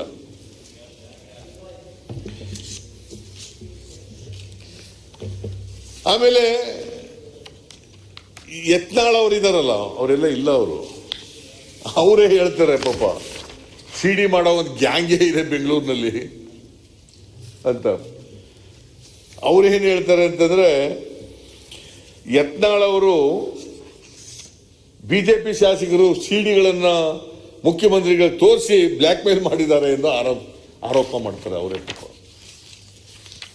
ಅವ್ರು ಏನಾರ ಮಾಡ್ಕೊಳ್ಳಿ. ನಾನು I am very very clear. ಒಂದು, ದಿ 6 ಮಿನಿಸ್ಟರ್ಸ್ ಅವರು ಆತಂಕದಿಂದ, ಭಯದಿಂದ ಅವರು ರಾಜೀನಾಮೆ ಕೊಟ್ಟಿದ್ದಾರೆ. ಅವರಿಗೆ ಎಲ್ಲಿ 19 ಸಿಡಿಗಳು ಏನು ಅಂತಕ್ಕಂಥದ್ರ ಬಗ್ಗೆ ನಾಲೆಡ್ಜ್ ಇರ್ಲಿಕ್ಕೆ ಸಾಧ್ಯ ಇದೆ. ಅದಕ್ಕೋಸ್ಕರವಾಗಿ ಅವರು ಮಂತ್ರಿಗಳಾಗಿ ಮುಂದುವರಿಲಿಕ್ಕೆ ಸಾಧ್ಯ ಇಲ್ಲ. ರಮೇಶ್ ಜಾರಕಿಹೊಳಿ ಕಂಪ್ಲೇಂಟ್ ಇದೆಯಲ್ಲ, ಅದು it's not at all tenable at all. ಎಲ್ಲ ಸಮಗ್ರವಾಗಿ ಆ ಹೆಣ್ಮಗಳು ವಿಡಿಯೋ ರೆಕಾರ್ಡ್ ಮಾಡ್ಕೊಂಡು ಸೋಷಿಯಲ್ ಮೀಡಿಯಾದಲ್ಲಿ ಬಿಟ್ಟಿದ್ದಾರಲ್ಲ, ಅವರ ಸ್ಟೇಟ್ಮೆಂಟು ಇವೆಲ್ಲ ಕೂಡ ಹಿನ್ನೆಲೆಯಲ್ಲಿ ಹೈಕೋರ್ಟ್ನ ಚೀಫ್ ಜಸ್ಟಿಸ್ ಅವರ ನೇತೃತ್ವದಲ್ಲಿ, ಅವರ ಸೂಪರ್ವಿಷನ್ನಲ್ಲಿ ತನಿಖೆ ಆಗಬೇಕು. Then only truth will come out. Okay, so that is my demand. ಅದನ್ನು ಮಾಡಬೇಕಾಗುತ್ತೆ. ಇಲ್ಲದೆ ಹೋದರೆ ಇಂಥ ಅಪರಾಧಗಳು ಸಮಾಜದಲ್ಲಿ, ಅದು ಅಧಿಕಾರಸ್ಥರು ಇರ್ತಕ್ಕಂಥ ಅವರು ಮಾಡತಕ್ಕಂಥ ತಪ್ಪುಗಳಿಗೆ ಸರಿಯಾದಂಥ ಶಿಕ್ಷೆ ಆಗದೆ ಹೋದರೆ ಒಳ್ಳೆ ಮೆಸೇಜ್ ಹೋಗಲಿಕ್ಕೆ ಸಾಧ್ಯ ಆಗಲ್ಲ ಸಮಾಜದಲ್ಲಿ ಅಂತಕ್ಕಂಥ ಮಾತುಗಳನ್ನು ಹೇಳಿ, ನಾನು ಇನ್ನೂ ನಮ್ಮ ಡಿ ಕೆ ಶಿವಕುಮಾರ್ ಅವರು ಮಾತಾಡ್ತಾರೆ, ಆಮೇಲೆ ರಮೇಶ್ ಕುಮಾರು ಅವರು ಮಾತಾಡ್ತಾರೆ. ನಾನು ಇಷ್ಟು ಅದಕ್ಕೆ ಎಲ್ಲನೂ ಬಹಳ ವಿಶದವಾಗಿ ಹೇಳಲಿಕ್ಕೆ ಹೋಗೋದು ಬಿಟ್ಟು ಇಷ್ಟು ಮಾತ್ರ ಪ್ರಸ್ತಾಪ ಮಾಡಿದ್ದೀನಿ. ನಿಮಗೆ ಧನ್ಯವಾದಗಳು. ಈಗ ಡಿ ಕೆ ಶಿವಕುಮಾರ್ ನಿಮ್ಗೆ ಏನಾದ್ರು ಉಳಿಸಿದಾರ ಮಾತಾಡಲಿಕ್ಕೆ? ಎಲ್ಲ ಸುದೀರ್ಘವಾಗಿ ಮಾತನಾಡಿದ್ದಾರೆ ನೋಡಿ. ರಿಪಿಟೇಷನ್ ಆಗದೆ ಹೋದಾಗ ನೀವು ಹೇಗೆ ಮಾತಾಡ್ತೀರಿ ನೋಡಿ. ವಿರೋಧ ಪಕ್ಷದ ನಾಯಕರು ಕೇವಲ ಮಾತಾಡಿಲ್ಲ, ಅವ್ರು ಜಜ್ಮೆಂಟೇ ಕೊಟ್ಬಿಟ್ರು.